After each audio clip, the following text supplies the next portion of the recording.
dengan kita belajar ilmu Asmaul Husna, insya-Allah dia akan menambahkan lagi keimanan kita.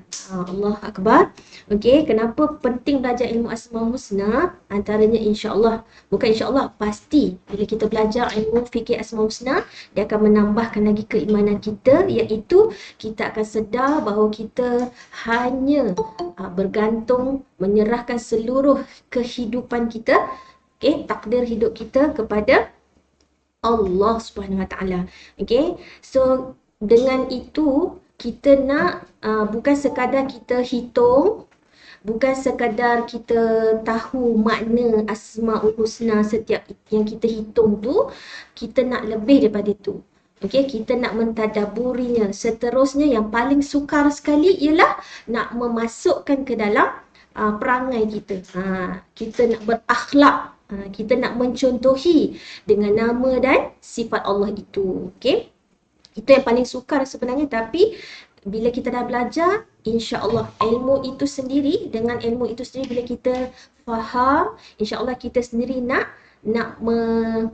mengamalkannya, insya-Allah. Okey. So hakikat bukan sekadar nak faham terjemahan aja, kita nak memanainya dalam seluruh kehidupan kita. Sebab saya sendiri setelah belajar Asmaul Husna, dia beri impact, beri pengaruh yang sangat besar. Sangat besar pada especially iman kita. Especially iman kita. Okay. Okay, minggu lepas kita belajar nama Allah Al-Ghani. Okay, Allah Al-Ghani, lawannya apa?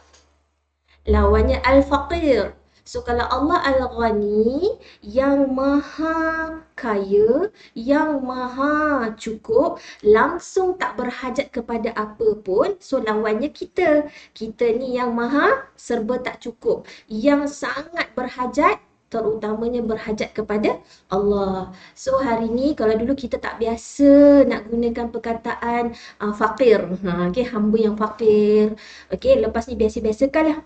Terutamanya kita sangat-sangat fakir kepada taufik Allah, hidayah dan taufik Allah. Kita sangat fakir kepada ilmu Allah. Kita sangat fakir. Fakir ni maknanya kita sangat memerlukan, sangat berhajat.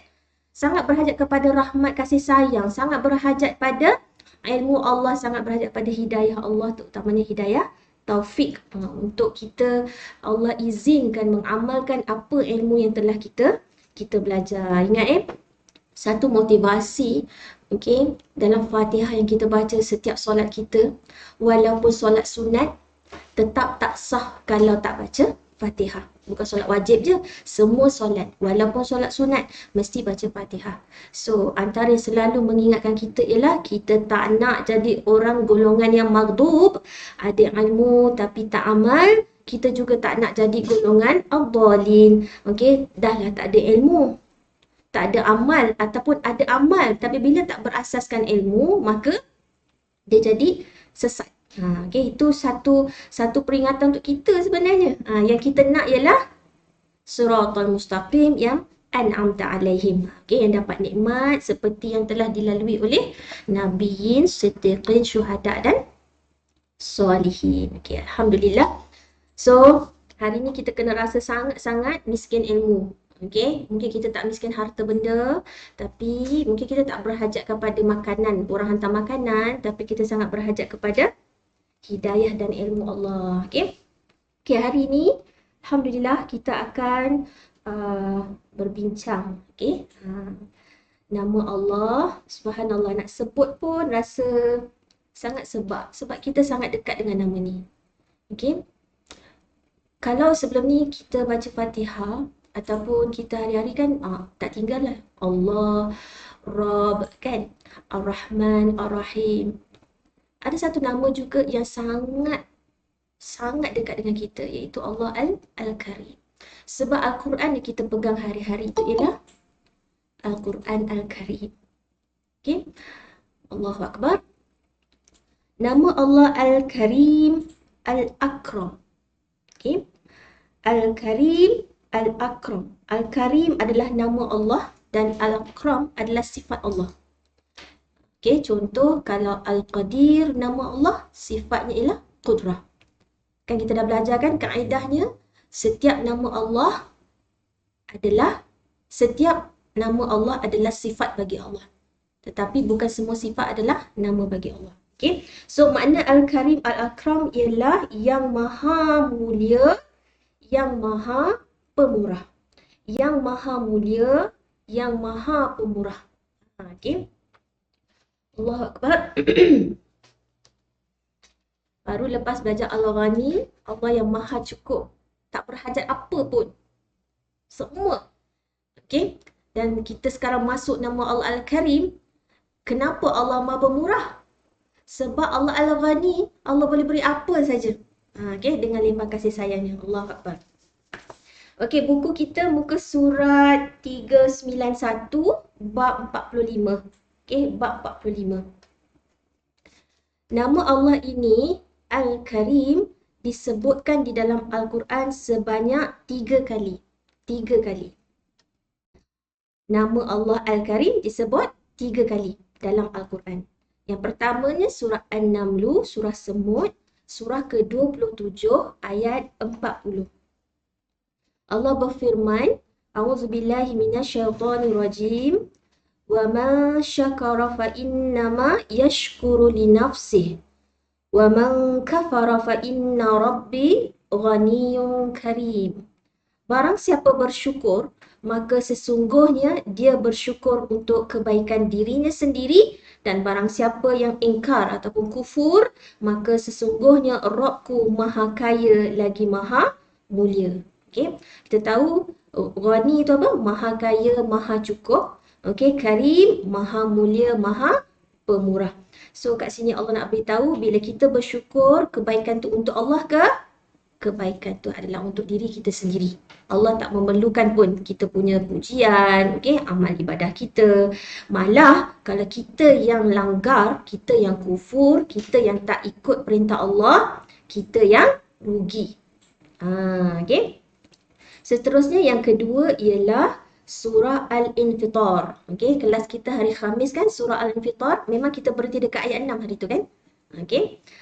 Ya ayyuhal insanu ma gharraka bi rabbikal karim. Wahai manusia, apakah yang telah menipumu? Apakah yang telah memperdayakan kamu sehingga kamu tergamak berbuat durhaka terhadap Rabbmu yang maha mulia?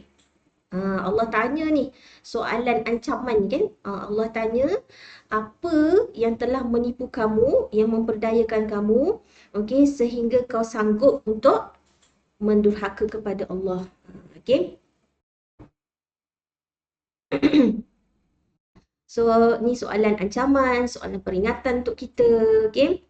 Sebab kita dah tahu dah Allah ni maha pemurah. Tapi kenapa sanggup kita durhakakan perintah Allah. Okay. Kenapa masih buat maksiat? Kenapa masih mungkar? Kenapa tak taat perintah Allah? Kenapa mengejar dunia? Okay. Kenapa bila susah ingat makhluk, masih tak ingat Allah? Allahu Akbar. Okay.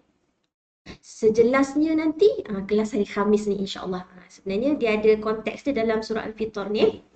Okey, seterusnya duduk di yang ketiga ialah dalam surah Al-Mu'minun, surah ke-23 ayat 116.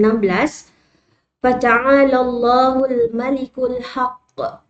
La ilaha illa huwa rabbul arsyil karim.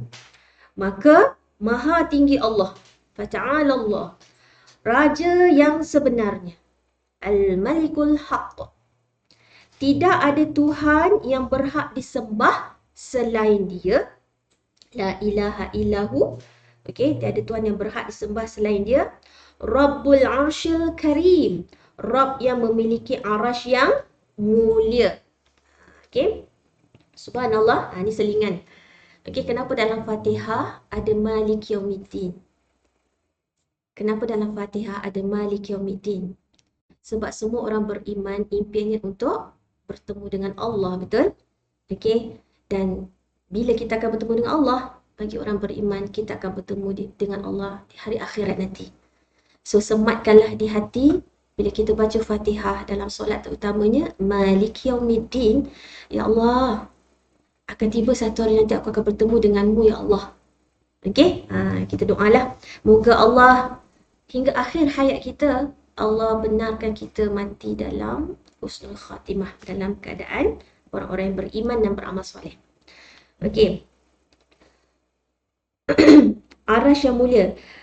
Bahasa Arab, okey, ada dua kajian bahasa Arab menunjukkan dan dianya sahih untuk dibaca dalam dua bentuk.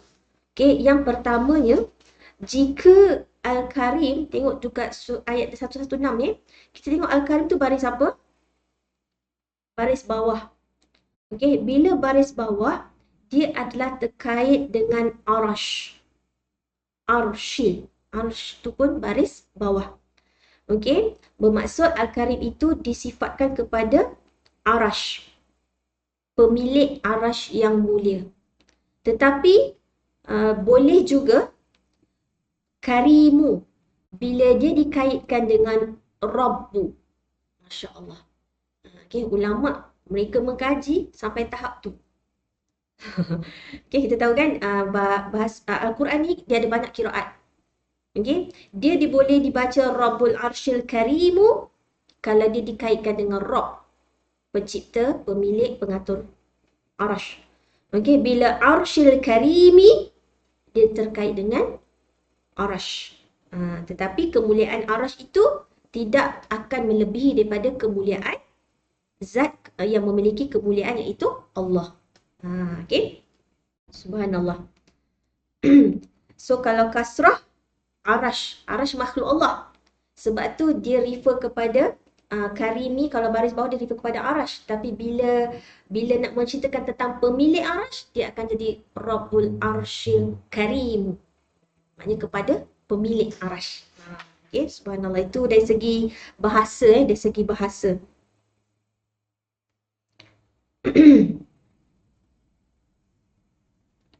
Arash tu mulia sebab Allah yang beri kemuliaan tu. Okay.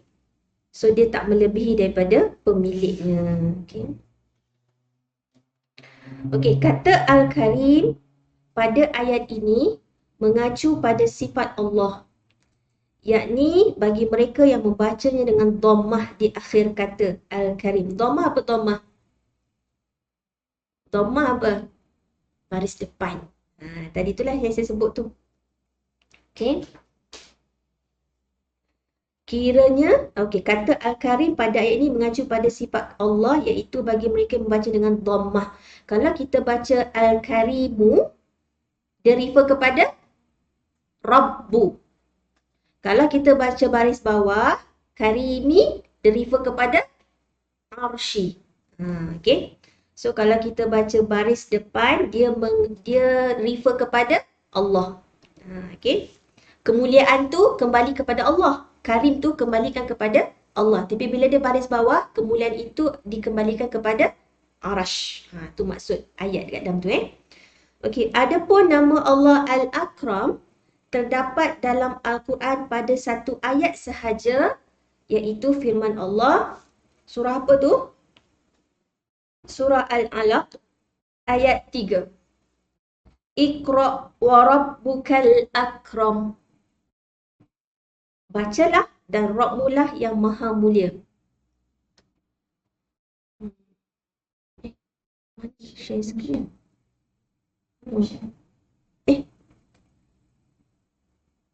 Mana nak share je?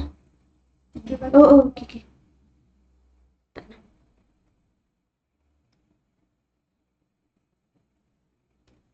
Okay, surah Al-Alaq.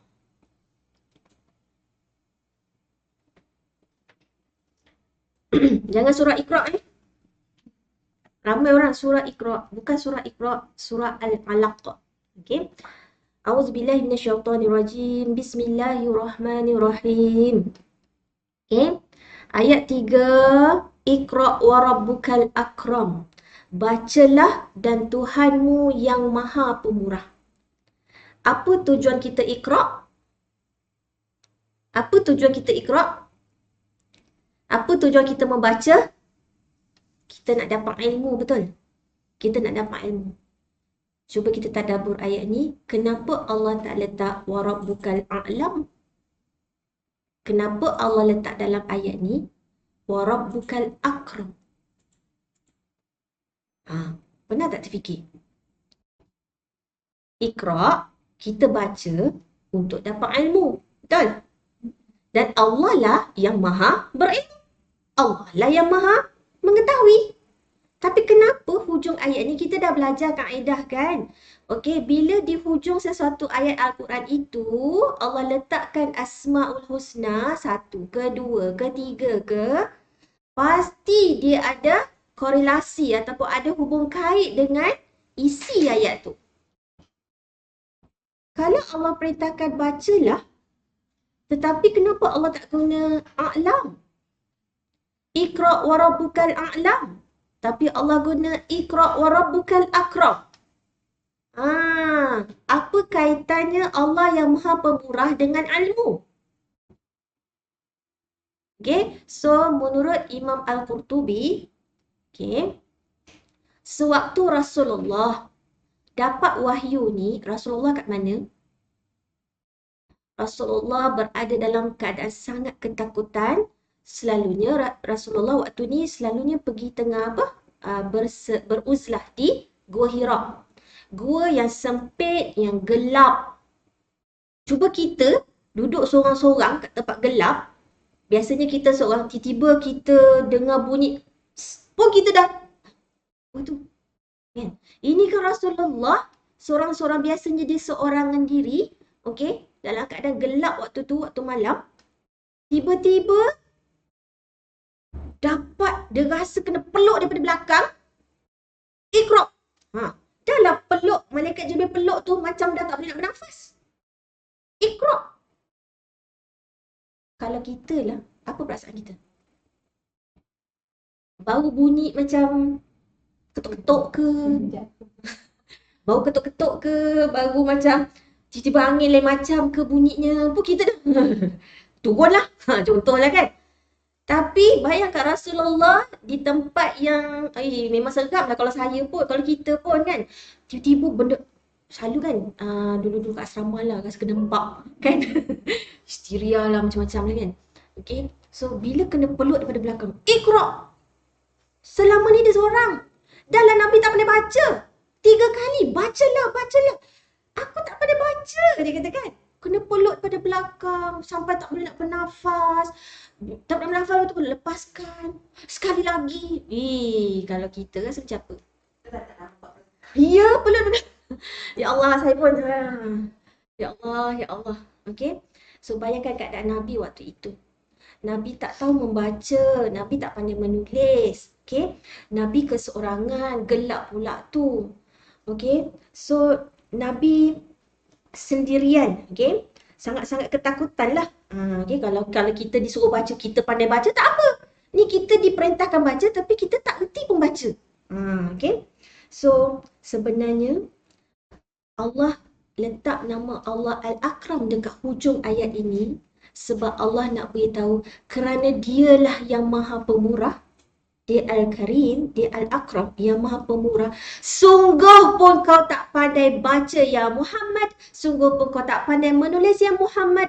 Disebabkan aku ini Al-Karim, aku yang akan ajarkan. Allah Akbar. Rasa macam, So, kalau kita jumpa orang yang rasa macam give up, belajar mengaji, kan? Bilalah nak pandai, kenapalah tak boleh sebut. Contoh, nun dengan ba confuse. Nun kan titik kat atas. Saya pernah ajar mengaji masa saya khidmat untuk asnaf. Okay. Nun dengan ba dia confuse, ta dengan ya dia confuse, kha dengan jim dia confuse. Beza titik kan, atas bawah tu. Centar titik 2 kat atas, ya titik 2 kat bawah, confuse. Nun 1 titik kat atas, ba 1 titik kat bawah, dia confuse. Okay, tapi sesungguhnya, siapa yang akan mengajarnya? Allah Al-Karim. So, jangan give up, jangan putus asa, okay. Yang penting kita nak belajar, kita berusaha nak belajar, nak berilmu, okay.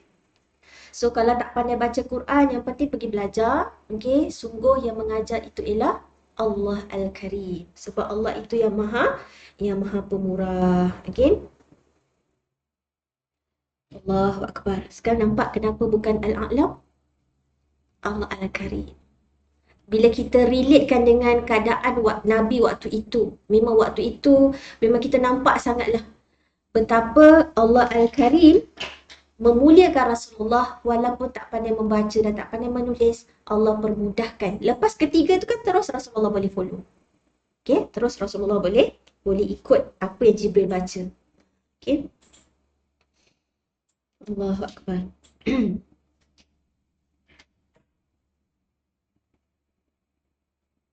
Sebab tu antara nama Allah yang terawal kita kena kenalkan pada anak-anak kita ialah, kalau kita ikut surah Al-Alaq, ialah nombor 1 ialah Allah, of course lah kan. Okay, Rabb ialah, kemudian nama Allah Al-Khaliq. Sebab dalam surah Al-Alaq ada Iqra bismi rabbikal ladzi khalaq. Okay, itu adalah antara nama Allah yang kita kena introduce awal-awal lagi pada peringkat kanak-kanak lagi. Allah Al-Khaliq. Siapa cipta bunga ni? Allah Al-Khaliq. Ajar dia dulu Allah, Allah, Allah, Allah. Lepas ni, bila angin bertiup, siapa tiupkan angin ni? Siapa cipta daun ni? Siapa cipta kucing ni? Allah Al-Khaliq. Sebab kat sini kita nampak 2 kali diulang. Ayat kedua pun khalaqal insana min alaq, dan seterusnya ialah nama Allah Al-Karim. Okay? Okay. Tu je satu nama Allah Al-Akram dalam satu ayat saja, surah Al-Alaq ayat 3. Okay, Al-Karim bererti zat yang banyak memberi kebaikan dan manfaat yang besar. Ini secara makna secara umum. Sebab dalam bab ini Syekh Abdul Razak, Profesor Dr. Syekh Abdul Razak memberi 12 makna Al-Karim. 12 makna Al-Karim dalam bab ni. So kita tengok secara umum dulu. Al-Karim bererti zat yang banyak memberi kebaikan dan manfaat yang besar. Allah adalah yang paling baik dan paling utama dari segala sesuatu. Okay. Belajar nama Allah Al-Karim ni, tak tahu nak cakap macam mana. Selama ni kita suka sangat Ar-Rahman, Ar-Rahim, Ar-Rahman, Ar-Rahim, betul. Tapi belajar nama Allah Al-Karim ni, ya Allah, sangat-sangat mulia. Allah sangat-sangat mulia dan sangat pemurah. Sangat-sangat pemurah. Nanti kita tengok 12 tu, lagi kita rasa macam, ya Allah, bagilah aku sifat karamah itu. Sifat kemuliaan tu, sifat baik tu, biarlah Allah bagi dekat kita. Okay? Kena minta semua-semua dengan Allah. Okay, maknanya Allah Jalla wa'ala menyifati dirinya dengan karam. Karam, iaitu kemuliaan. Ini sifat Allah, karam, kemuliaan sebagaimana yang tertera dalam ayat di atas. Okay? Maknanya Allah Al-Karim ni paling mulia. Okay? Tak ada pun yang setara dengan kemuliaan Allah. Okay? Tak ada pun yang serupa kemuliaannya dengan Allah. Dan tak ada pun yang semisal dengannya. Maknanya dia punya paling mulia tu, kemuliaan Allah tu, tak ada yang setara, tak ada yang sama dan tak ada yang semisal pun dengannya. Kemuliaan Allah tu. Okay. Allah juga menyifati firman-Nya dengan kemuliaan seperti yang ditegaskan di dalam Al-Quran.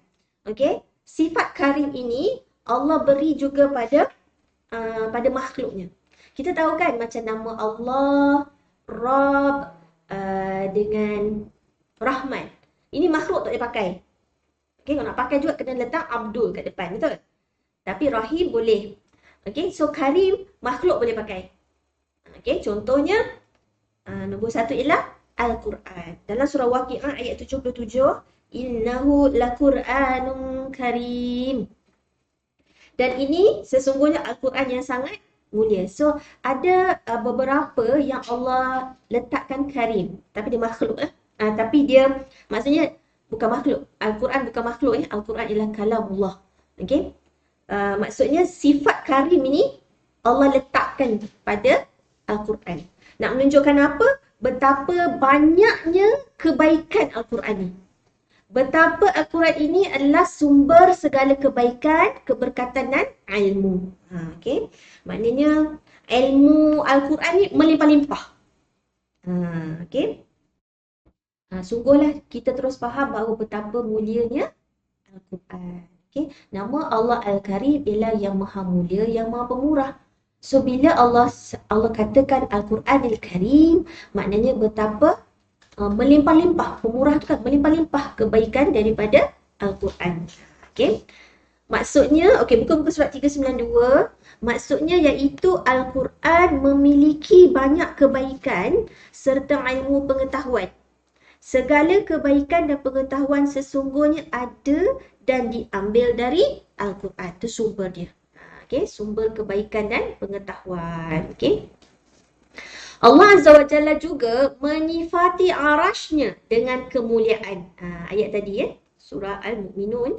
Seperti yang tertera dalam firman-Nya surah Al-Mu'minun ayat 116. So kita nampak Karim ni Allah sifatkan pada arash, satu. Kedua, Al-Quran. Dia Allah Jalla wa'ala juga menyifati arasnya dengan sifat tersebut bagi yang membaca dengan harakat kasrah. Kasrah itu baris bawah. Tadi saya sebut awal-awal tadi. Bila baris bawah, dia refer kepada arash. Bila dia baris dhammah atau baris depan, refer kepada Rabbu. Pada lafaz ini Al-Karim sehingga lafaz tersebut menjadi sifat bagi arash. Yakni yang indah dipandang mata lagi megah. Sebab tu disifatkan Karim tu kepada arash. Arash itu sangat indah, sangat megah.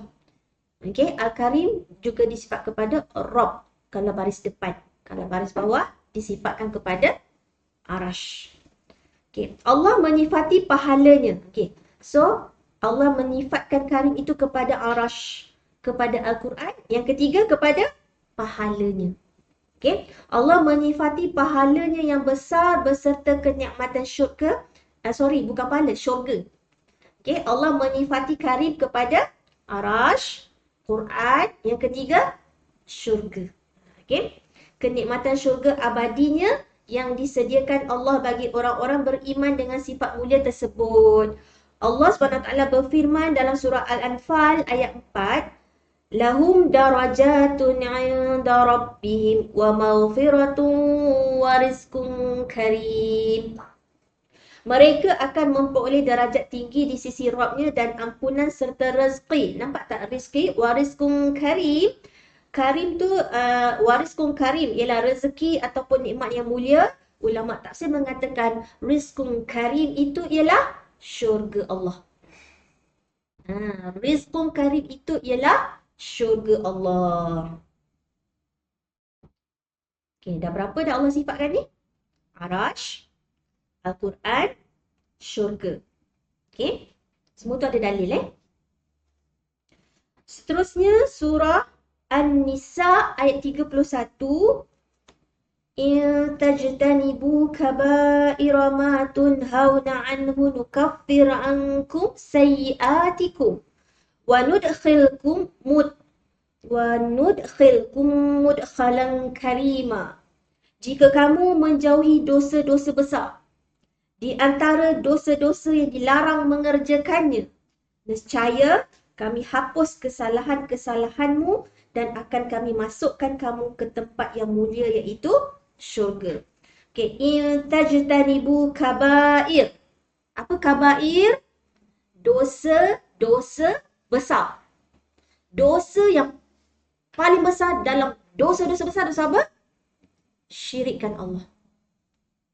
So jika kau menjauhi kesyirikan, ulama tafsir mengatakan menjauhi dosa-dosa besar ni yang paling utama iaitu menjauhi kesyirikan. Menjauhi dosa-dosa besar, dan dosa besar yang paling besar ialah dosa melakukan syirik. Di antara dosa-dosa yang dilarang mengerjakannya, nescaya kami hapus kesalahan-kesalahanmu. Tadi kabair, kalau dosa kecil, sayyi'atikum.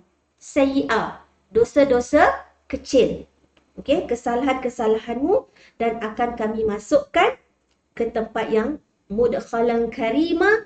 Karima dalam ayat ini ialah syurga. So, syurga itu disifatkan karim. Maknanya, Betapa kita tahu apa makna Al-Karim tadi? Yang maha mulia, yang maha pemurah. So syurga Allah itu ialah betapa mulia dan seluruh nikmat dalam tu ialah betapa pemurahnya Allah. Allah sifatkan juga syurga kepada Karim. Kalau ikut ayat ni, apa yang kita boleh belajar ialah sebab tu dosa yang paling besar ialah dosa syirik. Okey, bila kita jauhkan daripada kesyirikan, automatik dosa-dosa yang lain terhapus.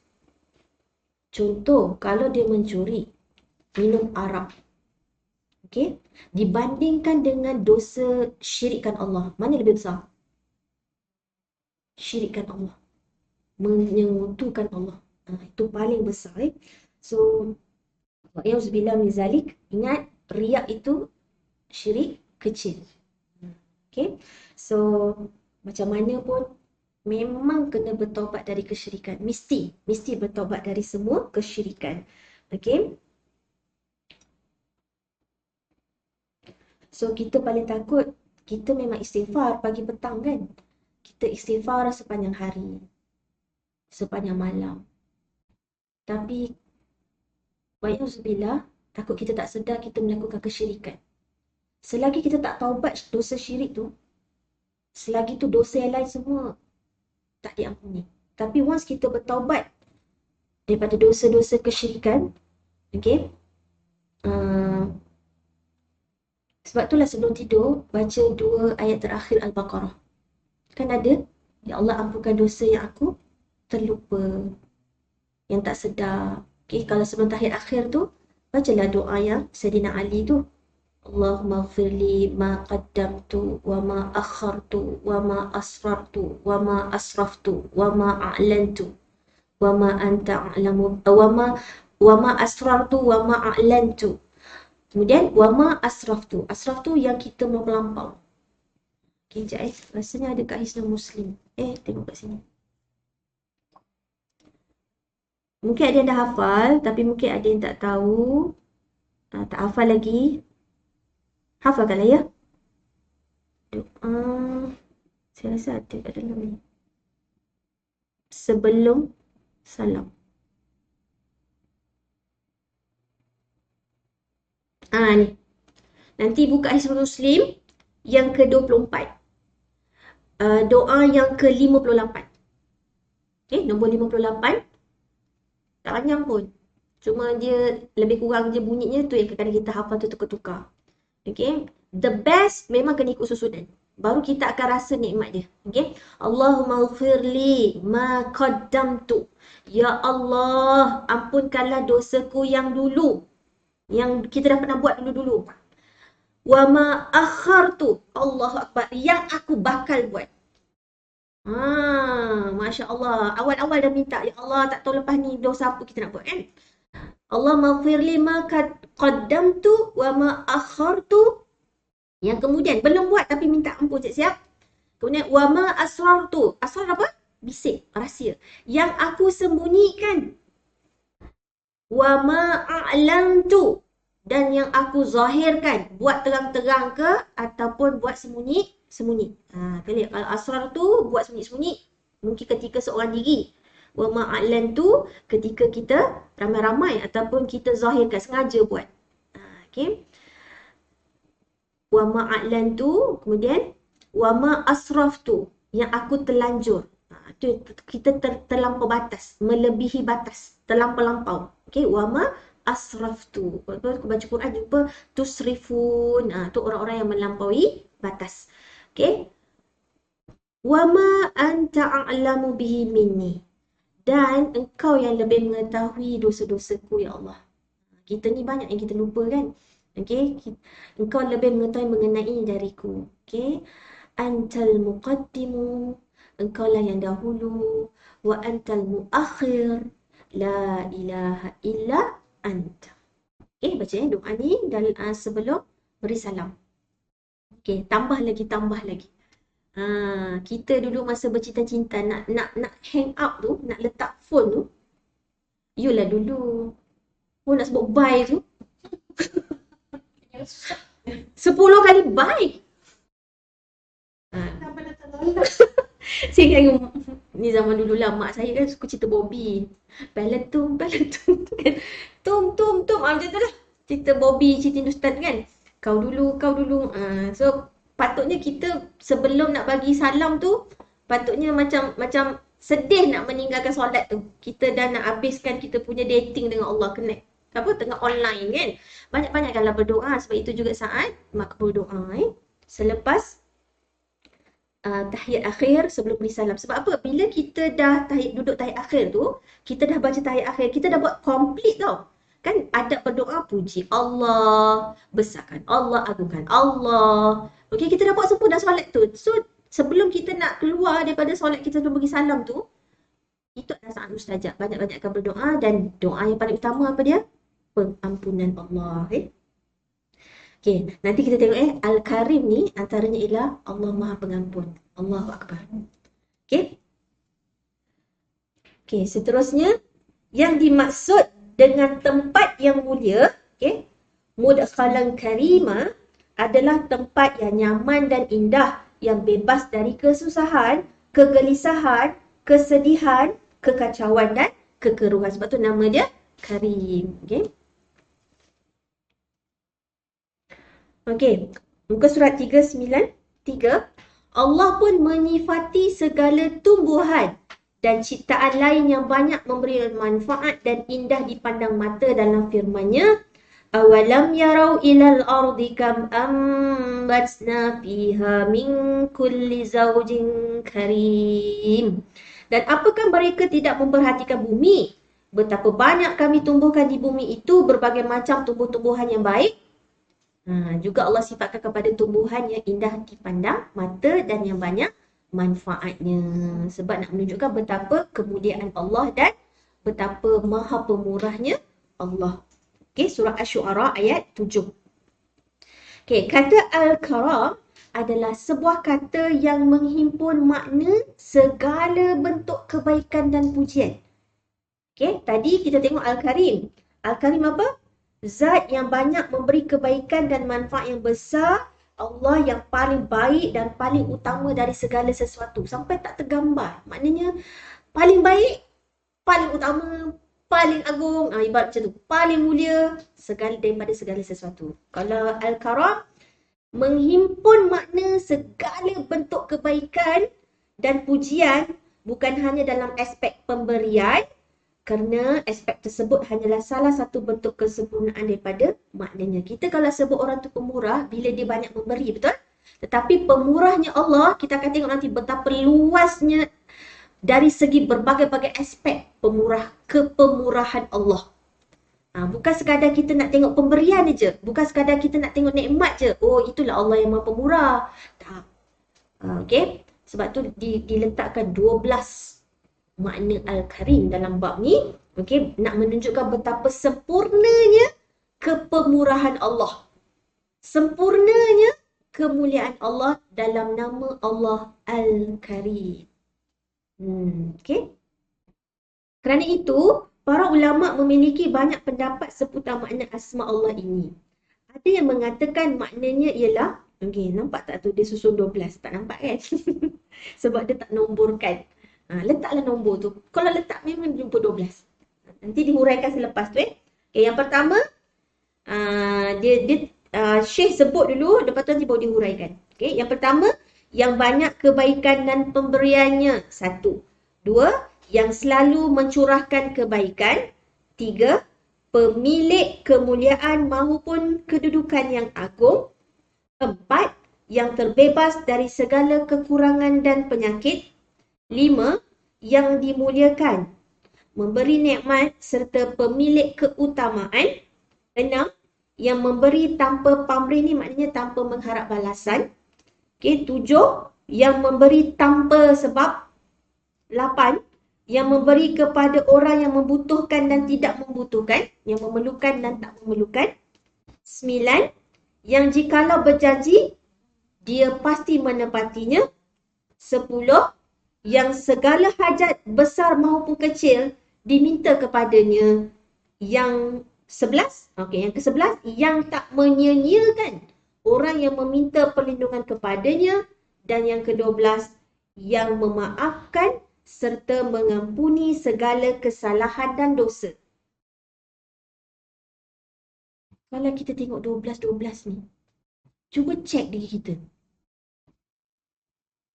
Yang tak mengharap balasan, yang minta tolong, takkan sia-siakan, ya Allah. Allah.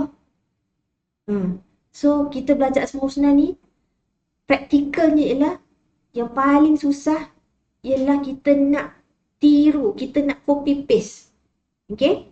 Sifat-sifat kebaikan Allah ni ke dalam akhlak kita. Okay? Dan pendapat yang lainnya seputar makna asma Allah yang agung ini. Semua pendapat itu benar kerana asma Allah ini merupakan salah satu asma Allah Al-Husna yang memiliki banyak makna. Okey, highlight itu Ini kan kita dah belajar dulu kaedah awal-awal dulu. Asma Allah ada Asmaul Husna yang satu tapi ada banyak makna. Salah satunya ialah Al-Karim. Okey. Maknanya yang memiliki banyak makna. Nama Allah Al-Karim ada banyak makna yang terkandung dengan nama Allah Al-Karim. Itulah kaedah tu aku tak ingat tapi Al-Majid kan. Tidak terbatas pada satu makna. Ini juga salah satu kaedah Asmaul Husna. Jika anda telah merenungi semua pendapat ulama mengenai makna asma-nya ini, nescaya anda mengetahui bahawa makna-makna agung dan sifat-sifat mulia seharusnya disandangkan kepada Allah tidak terhitung banyaknya. Okay? Sebenarnya ada banyak lagi dan tak terhitung. Tapi 12 ini pun insya-Allah akan menampakkan kita betapa subhanallah. Allahu Akbar. Bila kita semakin belajar Asmaul Husna kan, kita semakin, sebab tu orang kata tak kenal maka tak cinta. Okey, bila dah cinta baru rasa rindu. Barulah kita solat, barulah bila kita beribadah. Kerana apa? Kerana kita nak bertemu dengan Allah. Sebab bila rindu, mestilah nak jumpa. Betul? Nak jumpa dekat syurga nanti. Menurut Ibn Qayyim, okay, apa itu ibadah? Ibadah adalah setiap perbuatan yang kita buat tu, maksudnya ibadah ni dia ada kelas, ada level kan. Ibadah kalau dah sampai level tinggi adalah ibadah yang dilakukan atas dasar ma'rifatullah. Contoh, saya solat sebab Allah Asy-Syakur. Allah Asy-Syakur, Allah yang paling menghargai hamba-hambanya. Appreciate. Okay? So hari ni macam mana kita nak zahirkan kesyukuran kita atas semua nikmat yang Allah dah bagi kat kita ni? Ialah melalui, salah satu ialah melalui solat. So kenapa kita infak? Okay? Sebab contohnya kita nak tiru Allah Al-Karim, betapa pemurahnya Allah. Okay? So ibadah yang paling tinggi ialah bila kita buat tu sebab kita kenal Allah. Satu bila kita nama-nama Allah yang kita dah belajar ni, okay, keluarkan. Keluarkan untuk kita zahirkan. Dia akan jadi lain. Paling tidak pun 4 nama Allah yang dalam Fatihah tu. Okay, Allah, Ar-Rah, Ar-Rahman, Ar-Rahim. Satu nama lah kan. Kemudian Al-Malik. At least 4 tu dah membuatkan kita rasa kan Malik Yaumiddin. Kan nanti nak jumpa Allah dekat hari kiamat. Okay, so dia akan membuatkan kita bermotivasi nak melakukan amal ibadah. Okay. Allahu Akbar.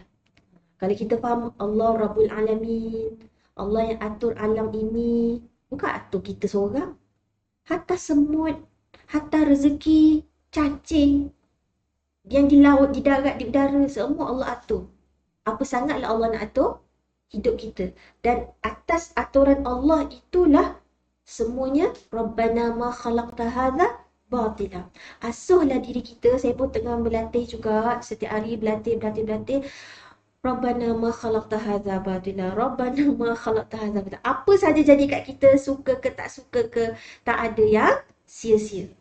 Pasti ada hikmah. Kalau kita tak nampak juga hikmahnya tu, sabar dulu. Mungkin dengan sabar dan reda, akhirnya kita akan nampak hikmahnya tu. Okay? Kita kan dah belajar nama Allah Al-Hakim kan? Kita dah belajar. So, yakin. Seseorang bila dah kenal, dia akan yakin dan dia akan percaya. Kita, kalau kita dapat sumber maklumat daripada orang yang sangat kita yakin, sangat kita percaya, mesti kita percaya sungguh-sungguh apa dia cakap tu kan? Berita apa yang disampaikan mesti kita yakin sebab kita sangat tahu ilmu dia. Contohlah macam tu. So ibaratnya kalau apa sahaja perintah dan larangan daripada Al-Quran, lagilah kita tak boleh ragu-ragu. Bila Allah kata beriman pada hari akhirat, kita tak boleh ragu, kan? Maka kita kena berbekal, kita kena bersiap, kita kena beramal. Okey. Allahu Akbar. Menurut ulama, kenapa seseorang itu bukan dia tak beriman. Okey? Mungkin dia baru percaya, dia kurang yakin. Dia kena bagi contoh. Contohnya begini. Contohnya seseorang tu, contohnya kita. Okey? Kakak ni memang sangat berpengalaman, sangat jujur, sangat amanah, kita sangat percaya dia. Dia beritahu kita, kau jangan ikut jalan A. Sebab jalan A tu memang tak selamat. Okey, ada perompak mungkin, ada penyamun mungkin. Okey, kita yakin ni dia cakap betul, tak mungkin dia tipu. Tapi kadang-kadang, okey, disebabkan kita nak cepat, okey, tak apalah kalau ada setakat ada penyamun, aku kan ada bodyguard. Aku kan ada, macam itulah kita yakin dengan kebolehan kita, maka kita lalu jalan tu dengan tak bersiap sedia kadang-kadang, persiapan pun cuma sikit-sikit je, maka kita pun jumpa penyamun tu. Itu contoh. Berbanding orang yang bila dia dapat nasihat daripada orang yang sangat dia percaya, dia bersiap sungguh-sungguh. Bersiap sungguh-sungguh. Katalah tak ada pilihan, memang kena lalu juga jalan tu, insya-Allah selamat. Sebab bersungguh-sungguh dia bersiap sedia. Serupa juga kita beriman. Kita juga beramal. Tapi mungkin sebab nafsu syahwat kita tu sangat kuat, bila kita terjumpa dengan nikmat dunia, okey, sebab apa? Nikmat dunia depan mata. Nikmat akhirat ghaib, kita tak nampak. Maka kita terikut yang nampak depan mata dulu, lupakan nikmat akhirat, maka kita langgar perintah Allah. Maka apa akan jadi? Bukan sebab tak beriman, bukan sebab tak beramal, tapi sebab kurang yakin. Dia baru sekadar level percaya. Sebab tu bila belajar Asmaul Husna, okay, kita tadabbur Quran, kita tafakur alam, semakin mengukuhkan, okay, akal kalbu kita, okay, akal hati kita, semakin kukuh yakin bahawa kita memang akan dibangkitkan, kita akan dihisap, okay, kita akan melintas titian sirat, adakah aku selamat? Okay, apa yang aku buat ni adakah betul aku boleh melintas dengan selamat titian sirat? Okay, lebih halus daripada selai rambut dan lebih tajam daripada pedang. Adakah mampu kita melintasnya? So, kita kena berbekal, bersiap sedia semaksimum mungkin. Dan of course, ada banyak dugaan kan? Ada banyak halangan. Okay, so kita kena tambah ilmu, praktiskan. Okay, tetapi dengan kita kenal Asmaul Husna, nama-nama dan sifat-sifat Allah ini, dia akan menguatkan kita lagi. Okay, dia akan menguatkan kita dalam perjalanan. Kita ni kan musafir. Musafir ilallah, menuju Allah. Bila musafir, kena bawa bekal. Kan? Okay, destinasi kita nak pergi syurga Allah. So, bekal kita tu kita kena siapkan. Okay. Right? Okay, sekarang kita masuk huraiannya. Okay. Syekh huraikan detail sikit lagi. 12 makna Al-Karim ni. Okey, yang pertama. Jika kita mengatakan Al-Karim ialah zat yang banyak kebaikan serta pemberian, maka memang tidak ada yang lebih banyak memberi selain Allah Subhanahu Wa Taala. Mengingat begitu besarnya kekuasaan dan luasnya pemberiannya, bahkan segala kebaikan berada di kedua tangannya. Okay.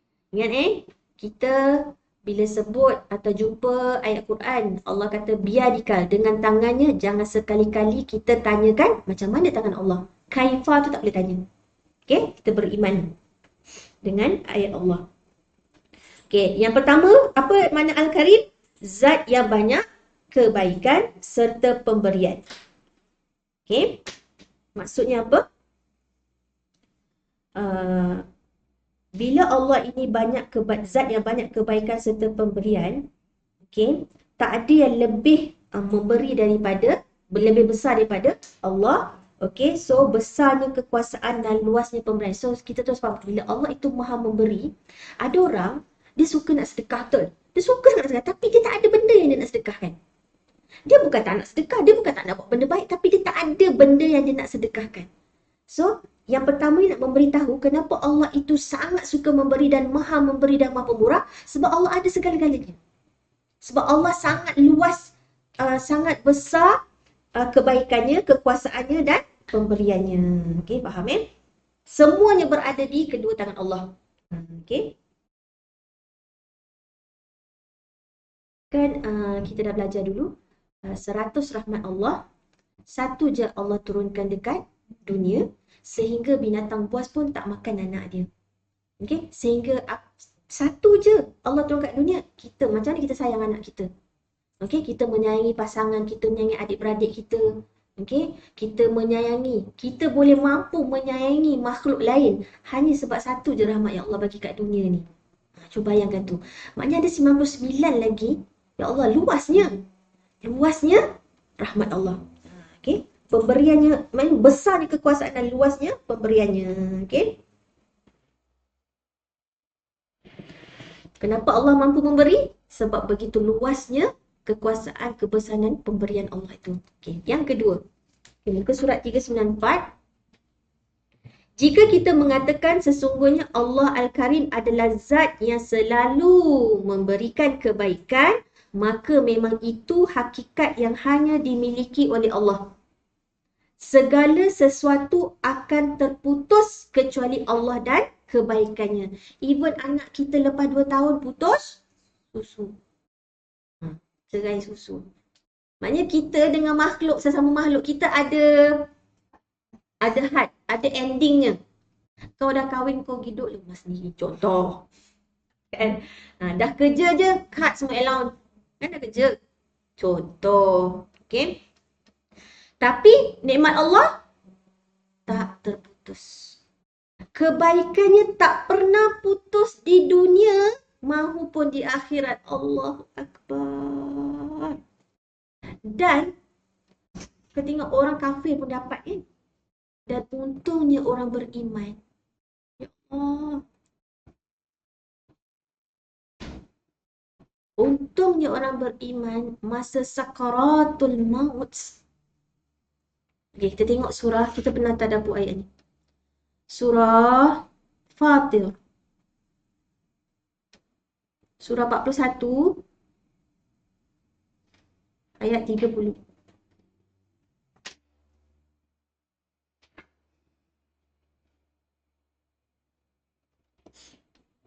A'udzubillahi minasyaitonir rajim. Innal ladzina qalu rabbunallah thumma istaqamu tatanazzalu alaihimul malaikatu alla takhafu wa la tahzanu wa abshiru bil jannati allati kuntum tu'adun. Sesungguhnya orang-orang yang menegaskan keyakinannya dengan berkata Tuhan kami ialah Allah, Rabbunallah. Okey, dia beriman dengan bersungguh-sungguh beriman. Qalu Rabbunallah. Cukup ke sekadar mengucapkan Rabbunallah? Mereka tsumastaqamu, mereka beriman dan istiqamah. Apa itu istiqamah? Lisannya, hatinya, anggota tubuh badannya, semuanya lurus. Kan? Ihdinas siratal mustaqim, istiqamah, lurus menuju Allah. Taat pada Allah. Itu istiqamah. Kemudian, tatanazzalu alaihimul malaikah, turun malaikat pada mereka waktu sakaratul maut. Malaikat tu bawa berita apa? Malaikat kata, la takhafu. Jangan takut. Kita kalau takut ialah benda yang belum berlaku. Wala tahzanu. Jangan sedih. Kita selalu sedih benda yang dah berlaku. Dua berita ni, apa pula dua? Tiga. Wa abshiru. Okay. Tiga Orang-orang yang beriman, yang mengaku Rabbunallah, kemudian istiqamah taat pada perintah Allah, masa sakaratul maut, turun malaikat kepada mereka. Malaikat akan cakap apa? Wala takhafu. Jangan risau, jangan takut. Okay, khauf Wala tahzanu. Sedih, jangan sedih dengan keluarga yang kau nak tinggalkan ni. Jangan sedih. Wa abshiru. Ditop up pula dengan berita gembira. Apakah berita gembira tu? Bil jannah. Allati kuntum tu'adun. Bahawa kau akan dapat syurga yang telah dijanjikan. So maknanya, bagi orang-orang yang beriman, nikmat dia putus tak? Disebabkan dia mati? No. Waktu dia sakaratul maut, dia nak berpisah dengan dunia ni, dia dah nampak kebahagiaan yang jauh lebih besar berbanding dekat dunia. Masuk pula alam barzakh, alam kubur, lagi nikmat daripada yang dekat dunia. Orang-orang beriman, makin lepas dekat dunia, alam barzakh, alam mahsyar, dia nikmat-nikmat yang berlaku selepas itu dia akan lebih besar. Macam tu. Lawan kepada orang kafir, orang kufur, kalau kat dunia sengsara, masuk kubur lagi sengsara, alam mahsyar lagi sengsara, sampailah neraka yang kekal abadi tu sengsara gila-gila. Orang mukmin makin besar nikmat. Orang kafir, makin dia berpindah alam, makin besar, makin teruk, makin dahsyat azabnya. Allahu Akbar. So, ini satu motivasi untuk kita, surah Fussilat. Saya tadi sebut Fatir. Surah Fussilat, Surah ke-41, surah Fussilat ayat 30. So, ini satu motivasi untuk kita. Bila Allah Al-Karim kata nikmat pemberiannya takkan terputus. Kebaikan yang diberikan kepada kita takkan terputus, terutamanya bagi orang-orang yang beriman. Nikmat-nikmat yang kita dapat tu, makin kita berpisah dengan dunia ni, nikmat tu lebih besar. Allahumma ja'alna minhum, ya Allah, masukkanlah kami dalam golongan ni, kan? Amin. So hari ni beramallah. Kan kita dalam baca hadis, ihfazillah yahfazka. Kita jaga tanggungjawab kita pada Allah, perintah Allah, larangan Allah, kita jaga sangat. Kita takut sangat kemurkaan Allah. Kita kejar sangat rahmat dan redha Allah. Kita kejar sangat, kita sanggup buat apa saja, berkorbanlah, berjuanglah, bermujahadahlah melawan nafsu kita tu, sebab kita nak nikmat yang tak putus tu, yang lagi besar. Highlight tu, yang bawah tu. Kebaikannya tak pernah putus di dunia maupun di akhirat bagi orang-orang yang beriman. So maknanya lagi kita nak meninggal, sebab tu orang beriman ni, dia bukan takut mati. Dia maksud takut mati tu dia berbekal. Bukan sekadar takut, bukan. Ingat mati, dia bukan takut mati, dia ingat mati. Sebab tu dia berbekal, dia beramal. Sebab dia tahu nikmat di alam barzakh dan seterusnya jauh lebih besar nikmatnya. Nikmat yang luas dan bertambah-tambah. Subhanallah. Itu makna Al-Karim yang kedua. Yang ketiga, jika kita berkata Al-Karim adalah zat yang memiliki kemuliaan yang agung dan urusan yang besar, maka Allah Jalla wa'ala yang maha tinggi, tidak ada makhluknya yang sanggup mengukur kemuliaannya atau menjangkau esensi, sifat serta kriterianya yang sempurna.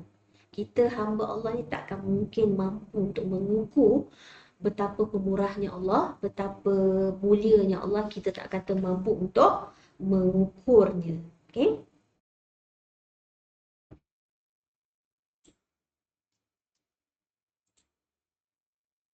Yang kita mampu buat apa? Alhamdulillah. Bersyukur dan kembalikanlah segala puji, puja, nikmat, mengucapkan terima kasih itu, kembalikan semua kepada Allah. Nak menghitung, kita tak akan mampu untuk menghitung nikmat Allah.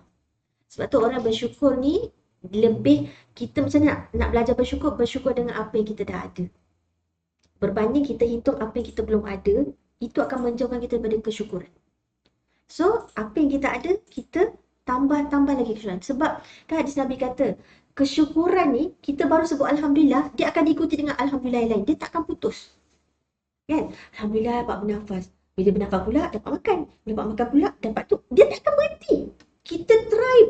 Cubalah hitung. Takkan terhitung akan segala nikmat yang telah Allah berikan pada kita. Okay? Allahu Akbar. Takkan terhitung. Maka apa yang kita kena buat ialah kembalikan segala puja dan puji hanya kepada milik Allah. Dan tak ada yang serupa dengan Allah. Yang keempat, jika kita mengatakan bahawa Al-Karim adalah zat yang tersucikan ataupun terbebas dari segala kekurangan dan penyakit, maka hanya Allah lah satu-satunya yang Maha Kudus. Apa makna Allah Al-Kudus? Yang Maha Suci. Maknanya Allah ini suci daripada sebarang bentuk walau sikit pun keaiban dan kekurangan. Okey, dan yang Maha Sejahtera, ya Kudus, ya Salam. Okey, Allah Al-Qudus, Allah As-Salam, maknanya Allah yang sejahtera, yang Maha Sejahtera, yang Maha Selamat dari segala bentuk kemudaratan. Allah Al-Qudus, Allah yang Maha Suci dari segala bentuk keaiban dan kekurangan. Okey, Allah As-Salam yang Maha Sejahtera dari segala bentuk kemudaratan. Tak kira penyakit ke, okey, dan sebagainya. Yang tidak ada kekurangan sedikit pun dalam sifatnya, yang dia tersucikan dari segala kekurangan dan aib. Okey, itu Allah Al-Karim. Okey, langsung tak ada aib dan tak ada kekurangan. Langsung tak ada, walau sikit pun.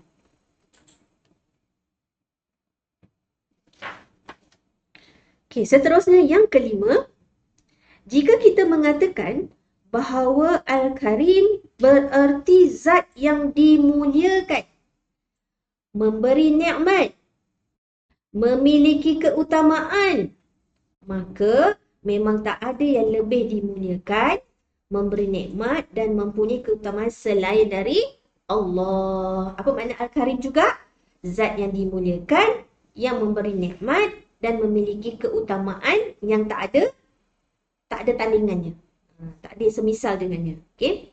Zat yang mengendalikan langit dan bumi, yang sungguh menguasai pembendaraan segala sesuatu, dan yang segala kurnia ada di tangannya. Dia memberikan kurnia itu kepada siapa yang memang dikehendakinya. Dan Allah memiliki kurnia yang besar. Siapa saja yang tidak dimuliakan oleh Allah, maka tidak ada satu pun yang dapat memuliakannya. Allahu Akbar. So kadang-kadang hari ni kita tengok ramai sangat orang fight untuk popular, untuk famous. Tapi kadang-kadang dengan cara yang salah. Okay, dengan cara yang salah. Maka tu yang kita tak nak. Okay. Sebabnya, kalau kita tengok dekat poin nombor 5 ni, siapa saja yang tidak dimuliakan oleh Allah, maka tidak ada satu pun yang dapat memuliakannya. Allahu Akbar. Okay. So, semuanya atas izin Allah. Adakah semua orang mesti kaya? Mesti famous? Kalau semua kaya, zakat tu nak bagi kat siapa? Saya kaya ni, saya nak keluar zakat ni, tapi tak ada seorang pun nak zakat kita. Macam mana? Macam mana kita nak tunaikan zakat? Kita saling perlu memerlukan. Okay?